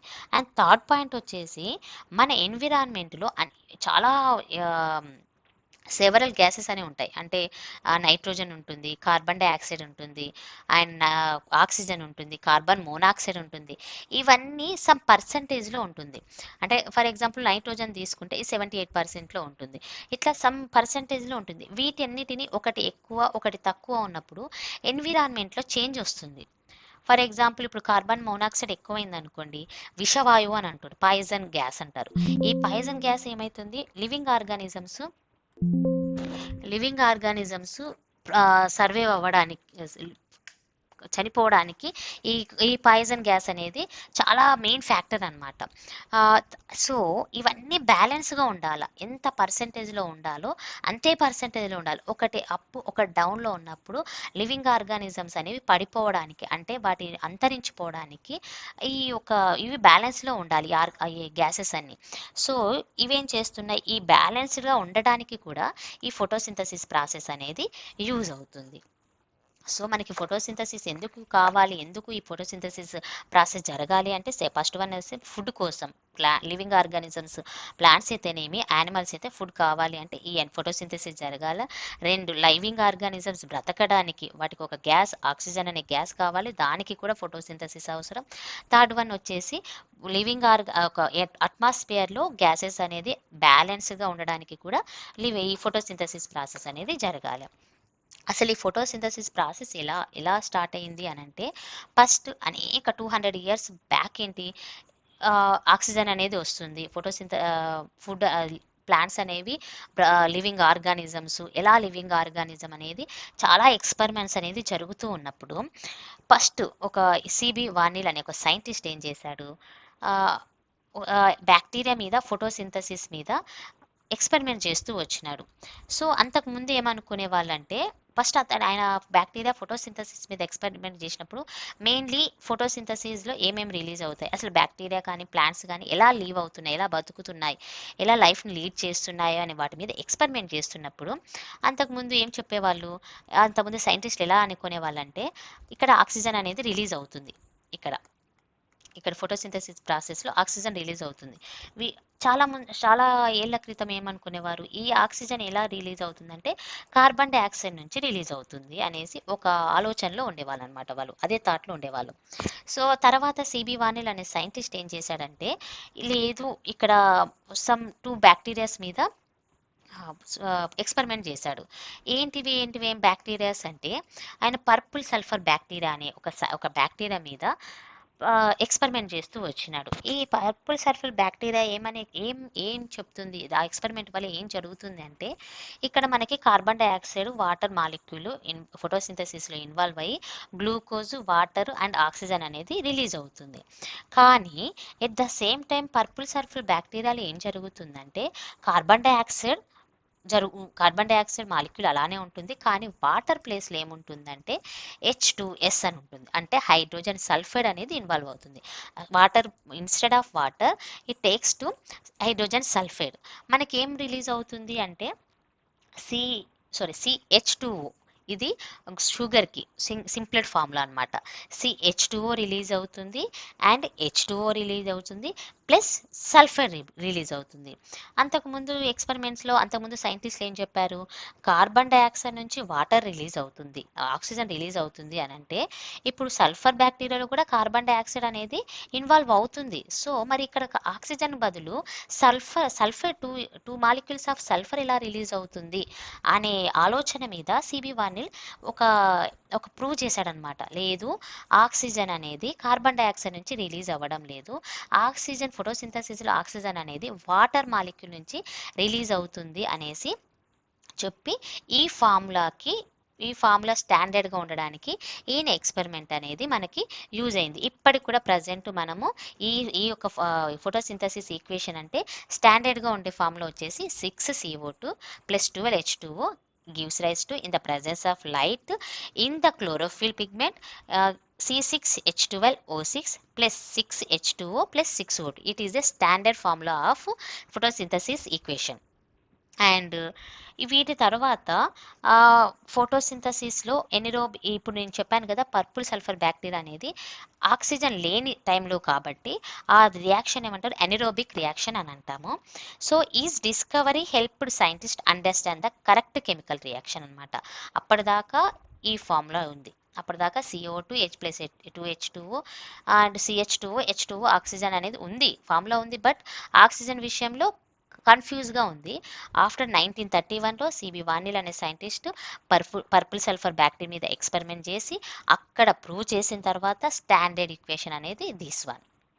So it is known that plants synthesis carbohydrates, the smaller simpler ones first from them, and the more complex ones like starch and cellulose plants are also capable of synthesis all other compounds like protein, fats, etc. Okay, ఇక్కడ మీరు ఈ synthesis అవుతుంది carbohydrates and proteins ఇవన్నీ synthesis అంటే form అవుతున్నాయి అనమాట, produce అవుతున్నాయి. ఎలా ప్రొడ్యూస్ అవుతుంది అంటే by the use of photosynthesis ప్రాసెస్లో ఇన్వాల్వ్ అయ్యి ఈ గ్లూకోజ్ అనేది ఫామ్ అవుతుంది. ఆఫ్టర్ దట్ ఇక్కడ అన్నీ మీకు ఫోటోసింథసిస్లో మనకి ఏమేమి యూజ్ అవుతున్నాయి అంటే carbon dioxide, water molecule, in the presence of sunlight, chlorophyll, ఇవన్నీ యూజ్ అవుతున్నాయి. ఎలా యూజ్ అవుతున్నాయి అనేవి మనకి బుక్లో ఎక్స్పెరిమెంట్తో సహా మనకు చూపించారు. సో నేను మీకు ఎక్స్పెరిమెంట్స్ చూపించాలి అంటే మీకు క్లియర్గా అర్థం కావాలంటే ఇక్కడ వీడియోస్ నేను క్లియర్గా చెప్పడానికి వీడియోస్ యూజ్ చేస్తాను. సో నెక్స్ట్ వీడియోస్ ద్వారా నేను మీకు ఎక్స్ప్లెయిన్ చేస్తాను.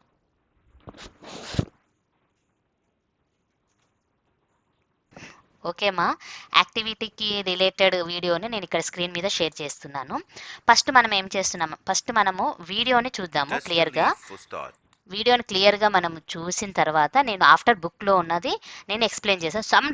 సమ్ డిఫరెన్సెస్ ఉంటుంది వీడియోకి అండ్ బుక్కి, లిటిల్ డిఫరెన్స్ ఉంటుంది. బట్ నేను ఈ రెండింటిని కంపేర్ చేసి ఎలా ఎక్స్పెరిమెంట్ వీటికి ఎలా మన యాక్టివిటీకి సంబంధించింది మనం ఇంప్రూవ్ చేయడానికి నేను చెప్తాను మీకు. సో ఇక్కడ ఈ యాక్టివిటీ ఏంటి అంటే ప్రజెన్స్ ఆఫ్ స్టార్చ్. మనకి ఫోటోసింథసిస్లో మనకు రావాల్సిన రిజల్ట్ ఏంటిది, బై ప్రోడక్ట్గా ఆక్సిజన్ వాటర్ రిలీజ్ అవుతుంది అండ్ మనకి రిజల్ట్ ఏంటిది గ్లూకోజ్ అనేది ఫామ్ అవ్వాలి. గ్లూకోజ్ అనేది one type of carbohydrate, means it is a starch అనమాట. మనకి ఫుడ్ ఎలాగో ప్లాంట్స్కి ఏంటిది గ్లూకోజ్ అనేది in the form of carbohydrates ఆ టైప్లో ఆ ఫార్మేషన్లో గ్లూకోజ్ ఫుడ్గా స్టోర్ అవుతుంది ప్లాంట్ బాడీలో. సో అది ప్లాంట్ బాడీలో ఎలా స్టోర్ అవుతుంది అనేది ఎలా అవుతుంది, ఉంటుందా లేదా అని తెలుసుకోవడమే ఈ యాక్టివిటీ. సో ఇక్కడ చూడండి యాక్టివిటీ 1 అని మనకు బుక్లో ఉంది కదా, ప్రజెన్స్ ఆఫ్ స్టార్చ్ ఇన్ లీవ్స్లలో స్టార్చ్ ఉందా లేదా అనేది మనము డిమాన్స్ట్రేట్ చేయడానికి మనం ఈ యొక్క ఎక్స్పెరిమెంట్ని చెప్తాము. సో ఈ ముందు వీడియోని క్లియర్గా మీరు అబ్జర్వ్ చేయండి. ఆఫ్టర్ దట్ నేను బుక్లో ఉన్నది మీకు క్లియర్గా చెప్తాను. సో ఫస్ట్ చూడండి వీడియోలో. Take a beaker and half fill it with water. ఇక్కడ మనకు కావాల్సిన ఆపరేటర్స్ ఏంటివి, 1 బీకర్ అండ్ ఒక ఫ్లేమ్కి సంబంధించిన ఒక బెన్సన్ బర్నర్ అంటారు, అండ్ బీకర్ని మనం స్టాండ్ చేసుకోవడానికి ఒక స్టాండ్ అనేది కావాలి. ఇక్కడ మనం బీకర్ని తీసుకుంటున్నాము, ఆ బీకర్ ఒక స్టాండ్ మీద మనం స్టాండ్ చేసి ఆఫ్టర్ దట్ ఆ బీకర్లోకి ఆఫ్ ద వాటర్ అనేది ఫిల్ చేయాలి. ఇది first step. And second one, pluck a leaf from a plant which has been exposed to sunlight and boil it in water for about 5 minutes to soften it.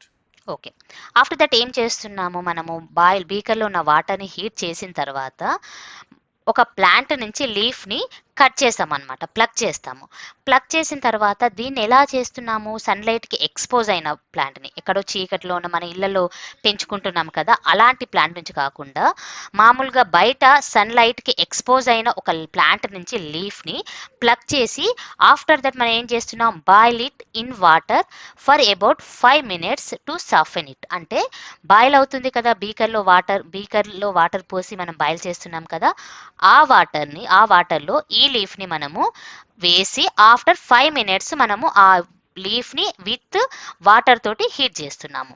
After ఏం జరుగుతుంది? Then take the leaf out and place it in a petri dish. After that ఇది తీసుకున్న తర్వాత leaf heat అయిన తర్వాత మనం ఒక పెట్టి డిష్ ప్లేట్ అనేది మనం ఒకటి తీసుకొని, ఇది సెకండ్ ఆపరేటర్స్. ఇప్పుడు మనకి 3 ఆపరేటర్స్ ఉన్నాయి కదా. One is beaker and second one is stand Bunsen burner and third one is Petri dish plate. ఇప్పుడు మనము స్టాండ్లో బీకర్లో ఉన్న లీఫ్ని తీసుకొని పెట్టి డిష్ ప్లేట్ 5 minutes హీట్ అయిన లీఫ్ని ఒక పెట్టి డిష్ ప్లేట్లో మనం ఆ లీఫ్ని ఉంచుతున్నాం అనమాట. Now put the leaf into a test tube and pour alcohol to cover. ఇక్కడ హీట్ అయిన లీఫ్ని మళ్ళీ అగైన్ మనం ఏం చేస్తున్నామంటే ఒక టెస్ట్ ట్యూబ్ తీసుకొని ఆ టెస్ట్ ట్యూబ్లో మిథైలేటెడ్ స్పిరిట్, మిథైలేటెడ్ స్పిరిట్ అనేది is one of the alcohol. దీన్ని కవర్ చేసిన ఫిల్ చేసినటువంటి ఆ టెస్ట్ ట్యూబ్లోకి ఈ లీఫ్ని, బాయిల్ చేసిన లీఫ్ని అందులోకి కవర్ చేస్తాము. ఫస్ట్ ఏం చేస్తున్నాము, ఒక బీకర్లో ఆఫ్ ద వాటర్ ఫిల్ చేసి మనం బాయిల్ చేస్తున్నాము. ఆఫ్టర్ బాయిల్ చేసినటువంటి వాటర్లో నుంచి లీఫ్ని తీసుకొచ్చి ఒక పెట్టి డిష్ ప్లేట్లో మనం ఆ లీఫ్ని ఉంచి ఆఫ్టర్ ఈ లీఫ్ని ఏం చేస్తున్నాము, టెస్ట్ ట్యూబ్లో ఉన్నటువంటి methyl alcohol or one type of alcohol ఉన్నటువంటి టెస్ట్ ట్యూబ్లో ఈ లీఫ్ని మనము క్లోజ్ అయ్యేటట్టు, కవర్ అయ్యేటట్టు మనము ఈ స్టెప్లో యూజ్ చేస్తున్నాం. Cover the leaf. Place the test tube with the leaf filled with alcohol in the beaker of boiling water. Place చేసినటువంటి లీఫ్ ఉన్న టెస్ట్ ట్యూబ్ని, ఆల్కహాల్ అండ్ లీఫ్ రెండింటిని కలిపి ఉన్నటువంటి టెస్ట్ ట్యూబ్ని అగైన్ మనము బాయిలింగ్ వాటర్లోకి మనము అందులో పుట్ చేస్తూ ఉంటున్నాము. A water bath is used to prevent accidents that may arise from alcohol being inflammable. Put off the flame when the alcohol boils. Again ఏం చేస్తున్నాము, ఇది వాటర్ని బాయిల్ అయిన లీఫ్ ఉన్న టెస్ట్ ట్యూబ్ని తీసుకొచ్చి బాయిలింగ్ వాటర్లో మనము లోపలికి వేసిన తర్వాత కొంచెం సేపటికి ఒక ఆల్కహాల్ అనేది బాయిల్ అయిన తర్వాత మనము ఫ్లేమ్ అనేది కట్ చేసేస్తాము. ఫ్లేమ్ని ఆఫ్ చేసిన తర్వాత ఆల్కహాల్ అనేది బాయిల్ అవుతుంది కాబట్టి మనకి ఇక్కడ ఏమవుతుంది, థర్డ్ స్టెప్లో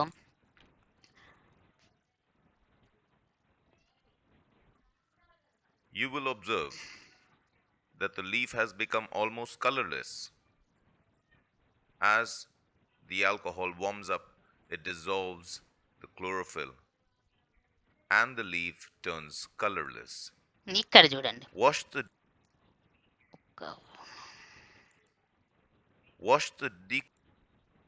ఇక్కడ మీరు అబ్జర్వ్ చేయండి, కరెక్ట్గా అబ్జర్వ్ చేస్తే ఫస్ట్ మనము బాయిలింగ్ వాటర్లో లీఫ్ని హీట్ చేసాము.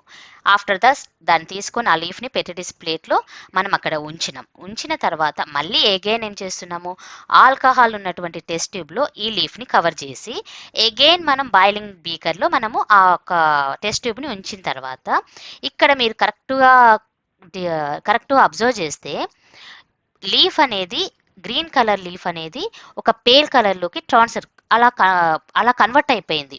Green colour leaf pale colour leaf become కలర్లెస్గా, అంటే కలర్ అనేది ఉండదు దానికి. ఈ రీజన్ ఎందుకు అంటే ఫస్ట్ స్టెప్ లీవ్స్లలో ఏముంటుంది, గ్రీన్ కలర్లో ఉండడానికి కావాల్సిన పిగ్మెంట్ అనేది ఉంటుంది. ఈ పిగ్మెంట్ని మనం ఏమంటున్నాము, క్లోరోఫిల్ అంటున్నాము. ఈ chlorophyll when ever it boils leaf once 2 times మనం బాయిల్ చేస్తున్నాము ఆ లీఫ్ని. సో 2 times బాయిల్ చేసిన ఫస్ట్ మామూలు క్యాజువల్ వాటర్లో మనము జనరల్ వాటర్లో బాయిల్ చేసాము. సెకండ్ స్టెప్లో ఏం చేస్తున్నాము, ఆల్కహాల్ ఫిల్ చేసినటువంటి టెస్ట్ ట్యూబ్లో ఉంచి ఆఫ్టర్ మళ్ళీ బాయిల్ చేసాము. 2 times బాయిల్ చేసిన తర్వాత ఆ లీఫ్లో ఉన్న క్లోరోఫిల్ అనేది డిజాల్వ్ అయిపోతుంది, అంటే ఆ లీఫ్ క్లోరోఫిల్ అనేది కరిగిపోతుంది అనమాట. ఎప్పుడైతే క్లోరోఫిల్ డిజాల్వ్ అయిందో అక్కడ గ్రీన్ కలర్ అనేది ఉండదు. గ్రీన్ కలర్ లేకపోతే లీఫ్కి కలర్ వచ్చేదే క్లోరోఫిల్ వల్ల. ఆ క్లోరోఫిలే లేకపోతే గ్రీన్ కలర్ అనేది ఉండదు. సో ఇట్ టర్న్స్ టు కలర్లెస్గా ఈ లీఫ్ అనేది చేంజ్ అవుతుంది. And the leaf turns colorless. Wash the decolorized leaf with warm water to clean it and soften it. Put the leaf on a white paper and pour iodine solution over the leaf to observe any change in color. ఇక్కడ చూడండి.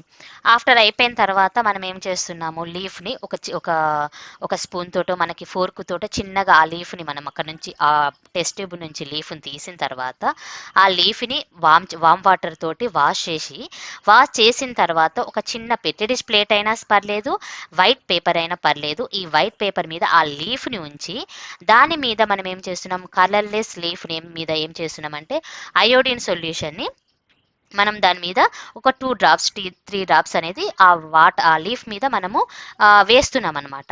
ఒక చిన్న చిన్న డ్రాప్స్గా దాని మీద మనం పోస్తున్నప్పుడు అది ఏమవుతుంది, You will observe that the leaf turns blue-black, which concludes the presence of starch.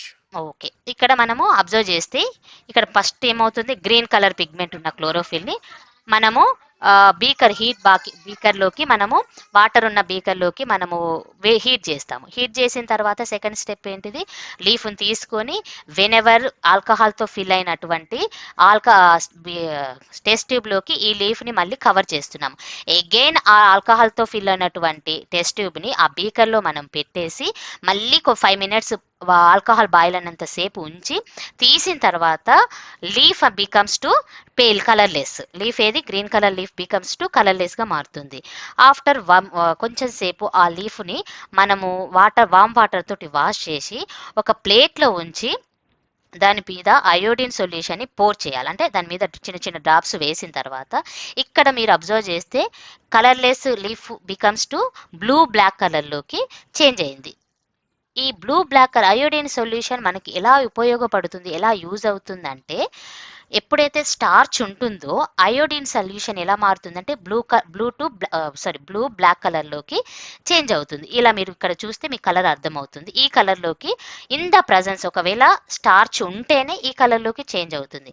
ఒకవేళ అది స్టార్చ్ లేకపోతే అది ఏ కలర్లో ఉంటుందంటే అయోడిన్ సొల్యూషన్ బ్రౌన్ కలర్లో ఉంటుంది. అదే సేమ్ కలర్లో అది కలర్ చేంజ్ అవ్వకుండా అలాగే ఉంటుంది. The iodine test is used to test the presence of starch. Iodine reacts with the starch, producing a blue-black color. This shows that starch is present in the green leaf. Okay. ఇక్కడ మనకి iodine test దేనికి use అవుతుందంటే, starch అనేది లీవ్స్లలో ఉందా లేదా అనేది మనం ఇక్కడ ఈ యాక్టివిటీని మనము ప్రూవ్ చేస్తున్నాము. సో ఇప్పుడు ఏం చేసింది, లీఫ్ని మనము అయోడిన్ సొల్యూషన్ కలర్లెస్గా ఉన్న లీఫ్ని పైన మనం అయోడిన్ సొల్యూషన్ డ్రాప్స్ వేసినప్పుడు అది వెంబటే బ్లాక్ కలర్లో చేంజ్ అవుతుంది.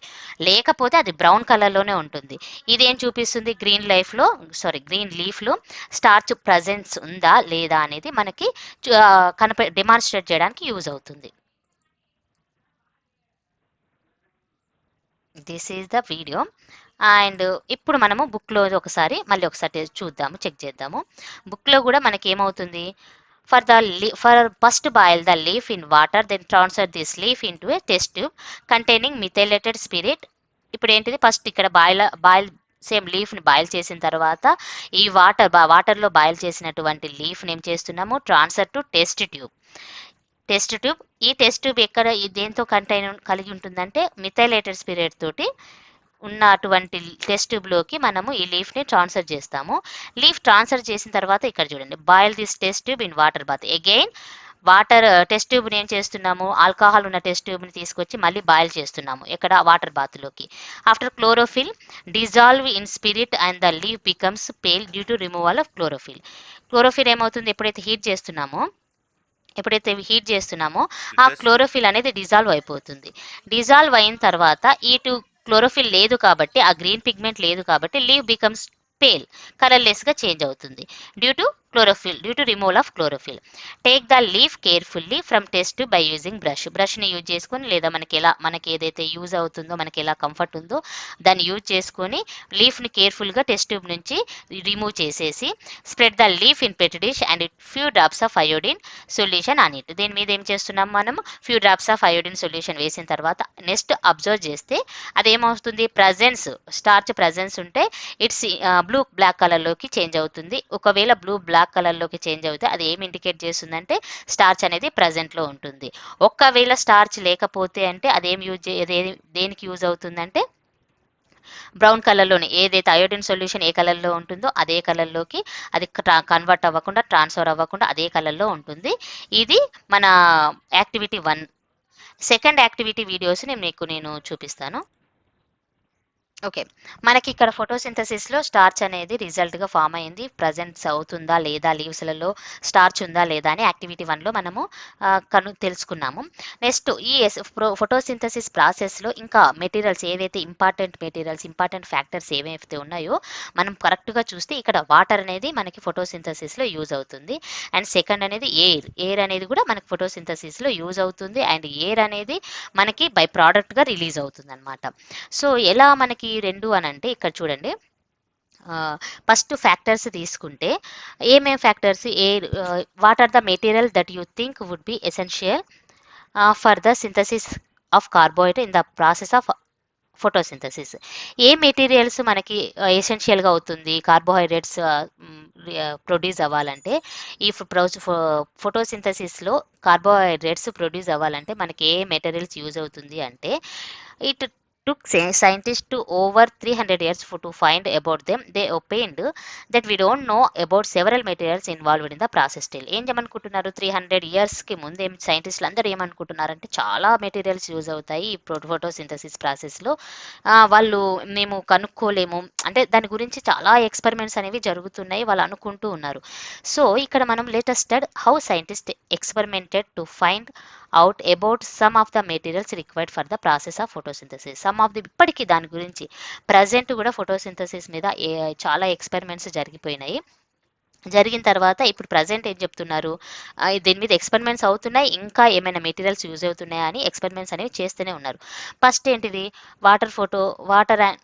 వాటర్ అండ్ ఫోటోసింథసిస్ చూసుకుంటే, ఫోటోసింథసిస్లో మనకి వాటర్ అనేది యూజ్ అవుతుంది. ఇలా సెకండ్ మన ఈక్వేషన్ తీసుకుంటే carbon dioxide plus H2O gives rise to glucose plus H2O water plus oxygen. ఈ విధంగా మనకి ఈక్వేషన్ ఉంటుంది. మీన్స్ ఇక్కడ కార్బన్ డైఆక్సైడ్ యూజ్ అవుతుంది అండ్ ద వాటర్ కూడా యూజ్ అవుతుంది. ఎలా యూజ్ అవుతుంది అని అంటే, మనకి 8th క్లాస్లో మన 7th క్లాస్లో ఆల్రెడీ వాన్ హెల్మెంట్ అనే ఒక సైంటిస్ట్ ఎలా వాటర్ ఎలా ఫోటోసింథసిస్ ప్రాసెస్లో యూజ్ అవుతుంది అనేసి ఆయన స్టడీ ద్వారా లేకపోతే ఆయన చూపించినటువంటి ఎక్స్పెరిమెంట్స్ ద్వారా మనము 7th క్లాస్లో దాని గురించి చదివేశాము. But he didn't know about the photosynthesis. Then later it was found the increase in plant body mass or material occurred due to the presence of photosynthesis. ఆ టైంకి ఆయన కనుక్కునే టైంకి, ఆయన ఎక్స్పెరిమెంట్ చేసిన టైంకి, ఆయన మనకి చెప్తున్న టైంకి ఏంటి, ఫోటోసింథసిస్ గురించి ఆయనకి ఏం తెలియదు. ఆఫ్టర్ మళ్ళీ ఎన్నో ఎక్స్పెరిమెంట్ జరిగింది ప్లాంట్ బాడీ మీద. అండ్ తర్వాత ఈ అనేక ఎక్స్పెరిమెంట్స్ ద్వారా మనకు అనుకున్నది ఏంటి, ప్లాంట్కి ఫోటోసింథసిస్ అనే ప్రాసెస్ అనేది జరుగుతుంది అనేది కనుక్కొని దెన్ ఈ సెక్షన్లు మనకి ఈ కంటిన్యూ అవుతుంది 7th తర్వాత 8th ఇలా అవుతున్నప్పుడు దాని గురించి మనకి సమ్ ఇన్ఫర్మేషన్ అనేది కొంచెం ఇంక్రీజ్ అవుతూ ఉంది. So nutrition in plant 7th క్లాస్లో discuss your friends and write అనే వాన్ హెల్మెంట్ ఎక్స్పెరిమెంట్ ఫోకసింగ్ అని హౌ అనుకులు ఇది మనకి మన 7th క్లాస్లో కంప్లీట్ అయింది అని చెప్తున్నది. Next air and photosynthesis. Next air ఫోటోసింథసిస్కి ఎలా యూజ్ అవుతుంది. ఫస్ట్ నేను ఈ బుక్ చదివేటప్పుడు మీకు ఒకటి చెప్పేదంటే, ఫోటోసింథసిస్ మీద చాలా ఎక్స్పెరిమెంట్స్ జరిగినాయి. దానికంటే ముందు ఫోటోసింథసిస్ జరగాలి, ఫోటోసింథసిస్ అవుతుంది, దానికి ఏ బై ప్రోడక్ట్ రిలీజ్ అవుతుంది అంటే మెయిన్ అక్కడ కావాల్సింది ఆక్సిజన్. నేను ఆల్రెడీ మీకు ఫోటోసింథసిస్ ఇంపార్టెంట్ రోల్ ఏంటిది అంటే, ఫస్ట్ గ్లూకోజ్ ఫామ్ అవుతుంది. ఇది ఫుడ్కి, ప్లాంట్స్కి అండ్ లివింగ్ ఆర్గానిజమ్స్కి డిపెండ్ ఆన్ ఫుడ్ ప్లాంట్స్. ఈ ప్లాంట్స్ ఇలా వాటి ఓన్గా ప్రిపేర్ చేసుకుంటుంది. దానికి దానికి ఫోటోసింథసిస్ ప్రాసెస్ అనేది అవసరం. సెకండ్ ఏంటిది, ఆక్సిజన్. మన ప్రతి ఆర్గానిజం వాళ్ళ యొక్క లైఫ్ లీడ్ చేయాలంటే ఆక్సిజన్ అనేది కావాలి. ఈ ఆక్సిజన్ ఎప్పుడు కనుక్కున్నారు, అసలు ఆక్సిజన్ ఉంది మన ఎన్విరాన్మెంట్లో ఆక్సిజన్ ఉంది అని ఎవరు కనుక్కున్నారంటే, ఇక్కడ జోసెఫ్ ప్రిస్లీ అని మీకు ఇక్కడ కనపడుతుంది కదా, ఒక సైంటిస్ట్. ఈయన 1770లో ఎక్స్పెరిమెంట్స్, ఒక సిరీస్ ఆఫ్ ఎక్స్పెరిమెంట్స్ అంటే కొన్ని ఎక్స్పెరిమెంట్స్ కంటిన్యూగా చేస్తూ వచ్చినాడు. ఈ కంటిన్యూగా చేయడం వలన గ్రీన్ ప్లాంట్స్ మీదనే కంటిన్యూస్ చేయడం వలన అక్కడ ఆక్సిజన్ అనేది ఒకటేదో గ్యాస్ అనేది ఉంది. మన ప్లాంట్స్కి చాలా ఇంపార్టెంట్ రోల్ అది చూపుతుంది వాటి ప్లాంట్స్కి అనేసి ఆయన ఒక సిరీస్ ఆఫ్ ఎక్స్పెరిమెంట్ చేసి ఆ తర్వాత మనకు చూపించండి. ఇక్కడ చూడండి, నేను ఇక్కడ మీకు 4 పిక్చర్స్ కనపడుతున్నాయి. ప్రిస్లీ ఎక్స్పెరిమెంట్స్ అంటది ఇవి. ఫస్ట్ పిక్చర్లో వచ్చేసి ఒక బీకర్లో ఓన్లీ క్యాండిల్, వెలుగుతున్న క్యాండిల్, అది ఫైర్ ఉన్న క్యాండిల్ని ఉంచిండు. సెకండ్ బీకర్కి వచ్చేసి ర్యాట్ని అండ్ ఆఫ్టర్ దట్ క్యాండిల్ని, వెలుగుతున్న క్యాండిల్ని, ఫైర్ ఉన్న క్యాండిల్ని ఆ బీకర్లో ఉంచిండు. థర్డ్ బీకర్లో ఏం చూస్తున్నాం మనము? థర్డ్ బీకర్ అంటే ఈ రెండు బీకర్లలో ఫస్ట్ సెకండ్ తర్వాత థర్డ్ ఏం జరిగిందంటే అక్కడ ర్యాట్ చనిపోయింది. ఆఫ్టర్ ఇంకొకటి క్యాండిల్ అనేది దాని యొక్క ఫ్లేమ్ పోయింది, ఆరిపోయింది అనమాట. ఈ మూడిటిని బట్టి చూస్తే ఆయన ఏం చెప్పాడు? Photosynthesis was still not known A scientist at that time. ఇప్పటి వరకు కూడా ఫోటోసింథసిస్ గురించి ఏ సైంటిస్టు మొత్తం టోటల్గా దాని గురించి ఏం చెప్పలేదు. ప్రజెంట్ కూడా ఎక్స్పెరిమెంట్స్ అనేవి జరుగుతూనే ఉన్నాయి.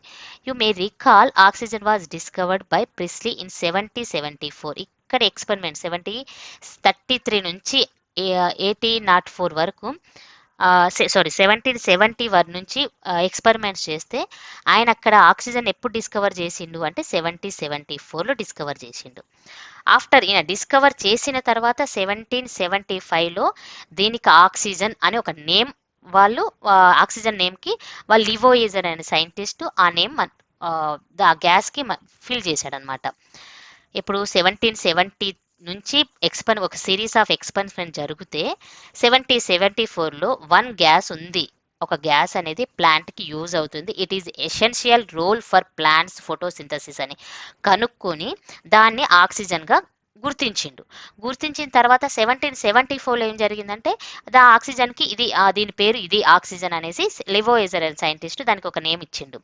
ఈయన ఎలా చెప్పాడు ఈ ఆక్సిజన్ ఉంది అని ఎలా చెప్పాడు అంటే, ఇప్పుడు నేను చెప్పాను కదా ఈ 3 పిక్చర్స్లలో ఒక దాంట్లో క్యాండిల్ వెలుగుతుంది, ఒక దాంట్లో ర్యాట్ ఉంది, క్యాండిల్ వెలుగుతుంది, ఇంకో దాంట్లో ర్యాట్ చనిపోయింది, క్యాండిల్ ఆరిపోయింది.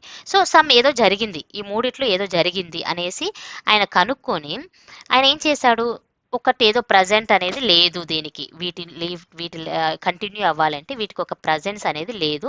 అది దేనిలో ఉంటుంది? మనము లైఫ్ లీడ్ చేస్తున్నామంటే మనం ఎక్కువగా ప్లాంట్స్ నుంచి మనం గాలి తీసుకుంటున్నాం. అప్పటిదాకా ఆక్సిజన్ ఏం లేదు కాబట్టి మన ప్లాంట్స్ నుంచి గాలి తీసుకుంటున్నాము. ఆ గాలి ద్వారా మనకి సమ్ బ్రీతింగ్ అనేది జరుగుతుంది. ఈ చిన్న థాట్ని ఏం చేశాడు ఆయన, ఒక చిన్న పూల కుండీని తీసుకొచ్చి, ఒక చిన్న ప్లాంట్ ఉన్న పాట్ని తీసుకొచ్చి ర్యాట్ని అండ్ క్యాండిల్ని అండ్ ఆ ప్లాంట్ని అక్కడే ఉంచిండు, ఒక బీకర్లో ఉంచిండు.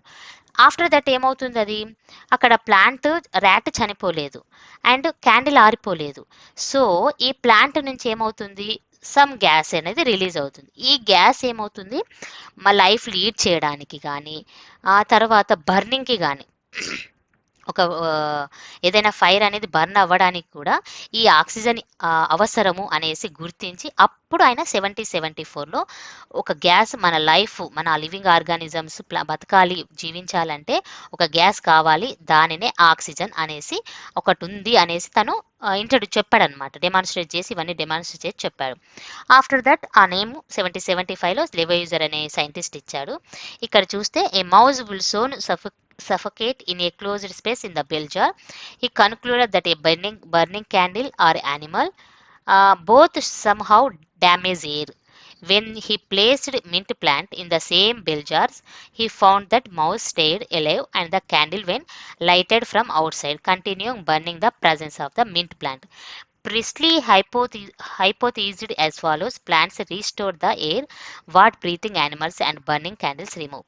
ఇక్కడ ఇప్పుడు నేను చెప్పాను కదా, సేమ్ ప్లాంట్ అక్కడ ఏ ర్యాట్ చనిపోయింది, క్యాండిల్ ఆరిపోయింది. సో ఇక్కడ డ్యామేజ్ జరిగింది అనేసి ఒక మింట్ ప్లాంట్, ఈయన యూజ్ చేసిన ప్లాంట్ వచ్చేసి పుదీనా ప్లాంట్ని యూజ్ చేసి అక్కడ ఎక్స్పెరిమెంట్ చేశాడు. ఎక్స్పెరిమెంట్ చేసిన తర్వాత ఆక్సిజన్ని కనుక్కున్నాడు.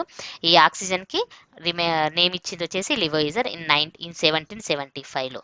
ఇక్కడ మనకి ఆక్సిజన్ గురించి సమ్ ఎక్స్పెరిమెంట్ అండ్ వీడియోలో నేను ఆల్రెడీ చూపించాను, presence of starch in leaves అనేది. ఇప్పుడు సెకండ్ యాక్టివిటీ కిందకి తీసుకొని వస్తే ఈ సెకండ్ యాక్టివిటీ ఏంటి, carbon dioxide is necessary for photosynthesis. Carbon dioxide అనేది యూజ్ అవుతుంది ఫోటోసింథసిస్లో అనే ఎక్స్పెరిమెంట్ని మనం ఈ వీడియోలో సెకండ్ వీడియోలో నేను ఎక్స్ప్లెయిన్ చేసుకుంటా, ఎట్ ద సేమ్ టైం బుక్ను కూడా చూపిస్తూ మీకు ఎక్స్ప్లెయిన్ చేస్తాను. ఓకే, నెక్స్ట్ వచ్చేసి సెకండ్ యాక్టివిటీ మనకి carbon dioxide is necessary for photosynthesis.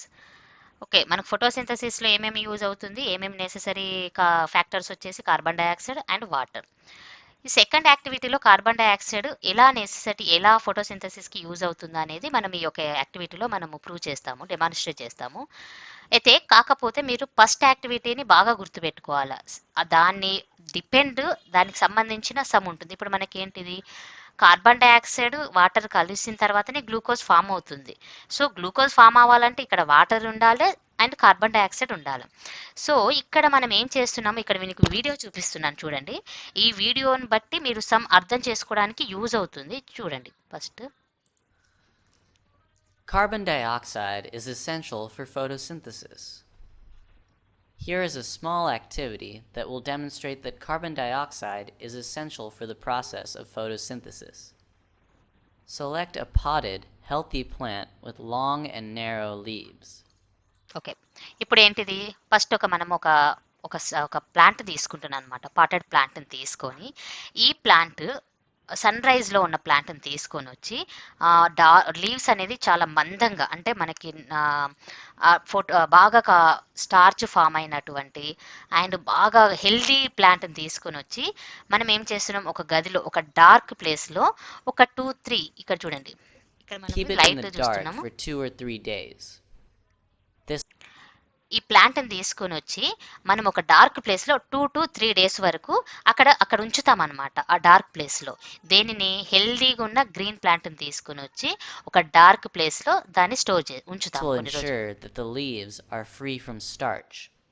Now, take a wide-mouthed glass bottle. After ఏం చేస్తున్నాము, ఒక గ్లాస్ జార్ని తీసుకుంటున్నాము. ఈ జార్ చుట్టూ ఉన్నటువంటి కార్క్ ఉంటుంది కదా, రబ్బర్ కార్క్ని మనము డివైడ్ with a చేయాలి, 2 cork పార్ట్స్గా. to close the mouth of the bottle. Split the cork vertically. On the day of the experiment, take 5 to 10 milliliters of potassium hydroxide solution. ఇక్కడ కార్క్ని ఏం చేస్తున్నాము, 2 పార్ట్స్గా డివైడ్ చేస్తున్నాము. అండ్ ఆ glass జార్లో మనం ఏం ఉంచుతున్నాము, పొటాషియం హైడ్రాక్సైడ్ అనే సొల్యూషన్ని ఆ గ్లాస్ జార్లో ఉంచుతున్నాము. In the next bottle. Potassium hydroxide absorbs the carbon dioxide present in the bottle. Early in the morning, insert 1/2 of a selected leaf into the bottle through the split cork without cutting it from the plant. The other half of the leaf or the base part is to be left outside the cork.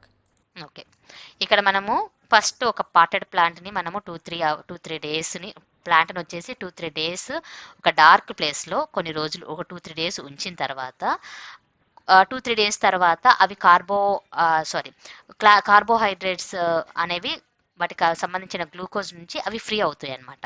After that మనం ఏం తీసుకుంటున్నాము, ఒక glass jar తీసుకుని దాని చుట్టూ దాని cap ఉన్నటువంటి కార్క్ని ఏం చేస్తున్నాము, 2 పార్ట్స్గా డివైడ్ చేస్తాము. 2 పార్ట్స్గా డివైడ్ చేసిన తర్వాత ఆ గ్లాస్ జార్లో పొటాషియం హైడ్రాక్సైడ్ అనే సొల్యూషన్ని మనం ఆ గ్లాస్లో సగం మన లాస్ట్లో ఎడ్జ్ కొంచెం చివరిన కొంచెం పొటాషియం హైడ్రాక్సైడ్ని మనం యాడ్ చేస్తాం, ఆ గ్లాస్ జార్లో పోస్తాం అనమాట. పోసిన తర్వాత ఎందుకు పొటాషియం హైడ్రాక్సైడ్ అంటే, మనకి ఇక్కడ మెయిన్ మన యాక్టివిటీ ఎందుకు చేస్తున్నాము, ఈ ఎక్స్పెరిమెంట్ ఎందుకు చేస్తున్నామంటే కార్బన్ డైఆక్సైడ్ ఫోటోసింథసిస్కి నెససరీనా కాదా అనేది చేస్తున్నాము.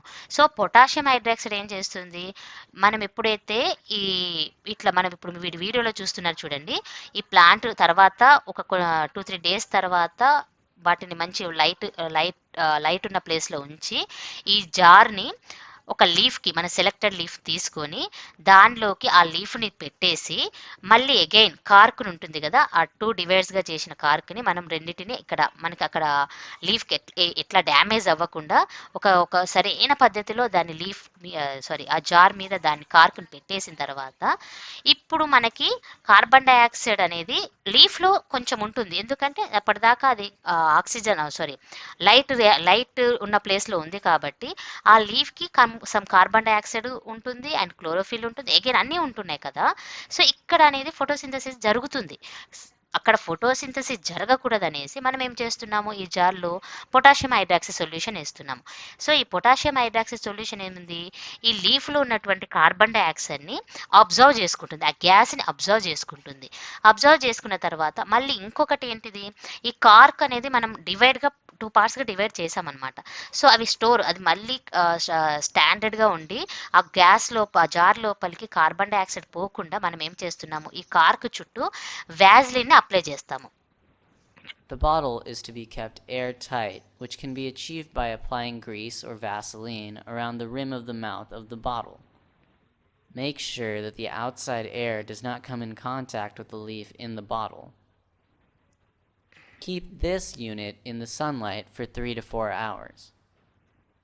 After 3 to 4 hours, detach the leaf from the plant and take it out of the bottle. Test it for starch from the plant and take it out. Okay, ఇక్కడ ఏంటి, మనం ఏం చేస్తున్నాము, లీఫ్ని తీసుకొని వచ్చి అందులో మన జార్లో పొటాషియం హైడ్రాక్సైడ్ సొల్యూషన్ అటువంటి జార్లో మనం హాఫ్ ఆఫ్ ది లీఫ్, ఒక లీఫ్ వచ్చే సెలెక్టెడ్ లీఫ్ని ఏం చేస్తున్నాము, హాఫ్ మాత్రమే ఈ జార్లో ఉంచుతున్నాము. హాఫ్ని జార్లో ఉండకుండా మనము కొంచెం పైకి మనకు హాఫ్ లీఫ్ని వచ్చేసి జార్లో ఉంచుతున్నాము, రిమైనింగ్ లీఫ్ని అనేది మనం వదిలేస్తున్నాం అనమాట. ఈ జార్ ఉన్న దాంట్లో ఉన్న పొటాషియం హైడ్రాక్సైడ్ సొల్యూషన్ ఏంది, లీఫ్లో ఉన్న కార్బన్ డైఆక్సైడ్ని అబ్జర్వ్ చేసుకుంటుంది. అగైన్ బయట ఉన్న ఎన్విరాన్మెంట్లో ఉన్నటువంటి కార్బన్ డైఆక్సైడ్ కానీ ఆక్సిజన్ కానీ ఏవి జార్లోకి పోకుండా ఆ కార్కుని క్లియర్గా కరెక్ట్ పెట్టేసి బాటిల్కి దాని చుట్టూ వ్యాజ్లైన్ అప్లై చేస్తున్నాము. వ్యాజ్లైన్ అప్లై చేసిన తర్వాత ఒక 2-3 అవర్స్ ఏంది సన్లైట్కి మనం ఎక్స్పోజ్ చేస్తాము. ఈ ప్లాంట్ని ఎక్స్పోజ్ చేసిన తర్వాత లీఫ్ని, ఆ ప్లాంట్ నుంచి లీఫ్ని కట్ చేసి, లీఫ్ని ఇప్పుడు మీరు చూస్తున్నారు కదా వీడియోలో పిక్చర్లో, ఆ పొటాషియం హైడ్రాక్సైడ్ ఉన్న లీఫ్ని వచ్చేసి మనం రిమూవ్ చేసిన తర్వాత Of the bottle. Test it for starch with iodine solution. Okay, నేను ఫస్ట్ యాక్టివిటీ గుర్తుపెట్టుకోమని చెప్పాను కదా, ఎందుకు అయోడిన్ టెస్ట్ ఎందుకు, స్టార్చ్ ప్రజెన్స్ ఉందా లేదా అని తెలుసుకోవడానికి. ఇక్కడ స్టార్చ్ ప్రజెంట్ ఉంది అంటే అక్కడ ఫోటోసింథసిస్ అనేది జరుగుతుంది, స్టార్చ్ ప్రజెంట్ లేదు అంటే ఫోటోసింథసిస్ జరగలేదు. ఇప్పుడు మనం ఆ లీఫ్ తీసిన ప్లాంట్ నుంచి తీసిన లీఫ్ని ఏం చేస్తున్నాము, అయోడిన్ సొల్యూషన్, అగైన్ మనం అయోడిన్ సొల్యూషన్లో మనం అయోడిన్ డ్రాప్స్ని ఆ లీఫ్ మీద మనం వేస్తూ ఉంటాం అనమాట. వేసిన తర్వాత ఏంటిది, అయోడిన్ సొల్యూషన్ వేసిన తర్వాత ఇఫ్ స్టార్చ్ అనేది ప్రజెంట్ ఉంటే అది ఏ కలర్లోకి చేంజ్ అవుతుంది అంటే బ్లూయిష్ బ్లాక్లోకి చేంజ్ అవుతుంది. బ్లూయిష్ బ్లాక్లోకి ఒకవేళ కలర్ చేంజ్ అయ్యింది అంటే ఇట్ హ్యాస్ ఫోటోసింథసిస్ అక్కడ జరిగింది. ఫోటోసింథసిస్ జరిగింది అంటే రిజల్ట్ ఏంటిది, మనకి గ్లూకోజ్ అనేది, స్టార్చ్ అనేది ఫామ్ అయ్యింది. ఈ సేమ్ యాజ్ ఇట్ ఈజ్ ఇక్కడ లీఫ్ని కూడా మనం అయోడిన్ సొల్యూషన్ డ్రాప్లో వేసిన తర్వాత ముంచిన తర్వాత టోటల్ లీఫ్ని ముంచిన తర్వాత ఏమవుతుంది, మనం బయట ఎక్స్పోజ్ లీఫ్లో హాఫ్ పార్ట్ మాత్రమే మనం జార్లో ఉంచినాము, హాఫ్ పార్ట్ని ఏం చేస్తున్నాము బయటనే ఉంచినాం అనమాట, లీఫ్ లైట్కి ఎక్స్పోజ్ అయ్యేటట్టే ఉంచినాము. సో టోటల్ లీఫ్ని మనం ఈ యొక్క అయోడిన్ సొల్యూషన్లో మనం వేస్తే ఎక్కడైతే మనం జార్లో ఉంచున్నామో అది మాత్రం అక్కడ కలర్ అనేది చేంజ్ అవ్వలేదు, కానీ రిమైనింగ్ పార్ట్ లీఫ్ ఉంటుంది కదా అది బ్లూయిష్ బ్లాక్లోకి కలర్ చేంజ్ అయ్యింది. మీన్స్ ఇక్కడ లీఫ్లో హాఫ్ పార్ట్ ఫోటోసింథసిస్ ప్రాసెస్ జరిగింది, హాఫ్ పార్ట్ వచ్చేసి ఫోటోసింథసిస్ ప్రాసెస్ అనేది జరగలేదు. అంటే కార్బన్ డైఆక్సైడ్ ఫోటోసింథసిస్కి అవసరం. ఇక్కడ మనం ఏమి దాన్ని క్లోజ్ చేసాము, అక్కడ ఏది జరగకుండా అంటే దేనికి మనం ఆబ్సెంట్ ఇచ్చాము, పొటాషియం హైడ్రాక్సైడ్ సొల్యూషన్ దేన్ని అబ్జర్వ్ చేస్తుందంటే ఓన్లీ కార్బన్ డైఆక్సైడ్ని అబ్జర్వ్ చేస్తుంది. అంటే అక్కడ ఆక్సిజన్ అనేది ఉంటుంది, ఆక్సిజన్ అనేది అది ఏం తీసుకోదు, కార్బన్ డైఆక్సైడ్ మాత్రమే తీసుకుంటుంది. నెక్స్ట్ ఏంటిది, వాటర్ని మనము అప్లై చేసాం, కార్బన్ డైఆక్సైడ్ వాటర్ ఈ రెండే కదా మెయిన్ ఫ్యాక్టర్స్ మనకి రావాలంటే. సన్లైట్, క్లోరోఫిల్ అనేది అన్నీ ఇచ్చినాం, ఇక్కడ క్లోరోఫిల్ ఉంది, సన్లైట్ ఉంది, వాటర్ ఉంది, కార్బన్ డైఆక్సైడ్ మాత్రమే మనము ప్లాంట్కి ఇవ్వకుండా మనము దాన్ని ఫ్యాక్టర్ని ఆపివేసాం అనమాట. సో ఇక్కడ కార్బన్ డైఆక్సైడ్ లేదు కాబట్టి ఫోటోసింథసిస్ జరగలేదు కాబట్టి అయోడిన్ సొల్యూషన్లో మనకి రిజల్ట్ అనేది జరగలేదు. సో ఈ యాక్టివిటీ నుంచి మనం ఏం తెలుసుకుంటామంటే carbon dioxide necessary for photosynthesis. And ఇంకొకటి నేను మీకు ఇందాక ఆల్రెడీ చెప్పాను, వాన్ హెల్మెంట్, అది 7th క్లాస్లో చెప్పానని ఉంది అని చెప్తున్నారు కదా, మీరు మళ్ళీ గుర్తుపెట్టుకోవడానికి ఏం జరిగింది అసలు వాన్ హెల్మెంట్ రియాక్షన్ ఎక్స్పెరిమెంట్ ఏం చేశాడు అంటే, ఆయన ఫస్ట్ ఒక ప్లాంట్కి ఎయిర్ అనేది అవసరం. ఎలా అవసరము అంటే ఎయిర్ ద్వారా వాటర్ అనేది అవసరము. ఎలా చేశాడు అంటే ఆయన సమ్ ప్లాంట్ని తీసుకొచ్చిండనమాట. ఒక ప్లాంట్ని తీసుకొని వచ్చినాడు. ఆ ప్లాంట్కి సమ్ సాయిల్ ఉన్న ప్లాంట్, సాయిల్లో డిప్ చేసినటువంటి ప్లాంట్ని తీసుకొని వస్తే ఆ సాయిల్ వెయిట్ అప్పుడు 90 kgs ఆఫ్ డ్రై సాయిల్ని డిప్ చేసిన ప్లాంట్ని తీసుకొని వచ్చింది. సాయిల్ వెయిట్ వచ్చేసి 90 kgs అండ్ ప్లాంట్ వెయిట్ వచ్చేసి అక్కడ చిన్న స్మాల్ ప్లాంట్ కాబట్టి అక్కడ వెయిట్ అనేది తక్కువ, లిటిల్ అమౌంట్లో ఉంది. చేసిన తర్వాత ఒక 4-5 years తర్వాత వాటర్ మాత్రమే దానికి సప్లై చేస్తున్నాడు, ఇంకా ఏమి ప్లాంట్కి ఇవ్వడం లేదు. ఈ gives only water. After 5 years తర్వాత ఏమైంది, అక్కడ చూస్తే 90 kgs డ్రై సాయిల్ అనేది చేంజ్ అవ్వలేదు, సమ్ లిటిల్ డిఫరెన్స్తో చేంజ్ అయింది. కానీ ప్లాంట్ సైజ్ వచ్చేసి 74 kgsగా అది వెయిట్ పెరిగిందనమాట. అంటే ఇక్కడ ఏంటిది, ప్లాంట్కి వాటర్ కావాలి అనేది వాన్ హెల్మెంట్ ఎక్స్పెరిమెంట్లో మనకి ప్రూవ్ చేశాడనమాట. ఇదే 7th క్లాస్లో మళ్ళీ ఒకసారి రికాల్ చేసుకోవాలంటే రికాల్ చేసుకుంటారని నేను ఇది ఎక్స్ప్లెయిన్ చేస్తున్నాను. అండ్ 3rd, 4th ఎక్స్పెరిమెంట్స్ నేను మీకు నెక్స్ట్ క్లాస్లో ఎక్స్ప్లెయిన్ చేస్తానమ్మా. ఇప్పటికే క్లాస్ డ్యూరేషన్ టైం అనేది ఎక్కువ అయింది. సో నెక్స్ట్ క్లాస్లో మీకు remaining 2 activities and remaining topic కూడా నేను ఎక్స్ప్లెయిన్ చేస్తాను. Thank you for watching this video. If మీకు ఎవరికైనా నచ్చితే షేర్ చేయండి. Thank you for watching.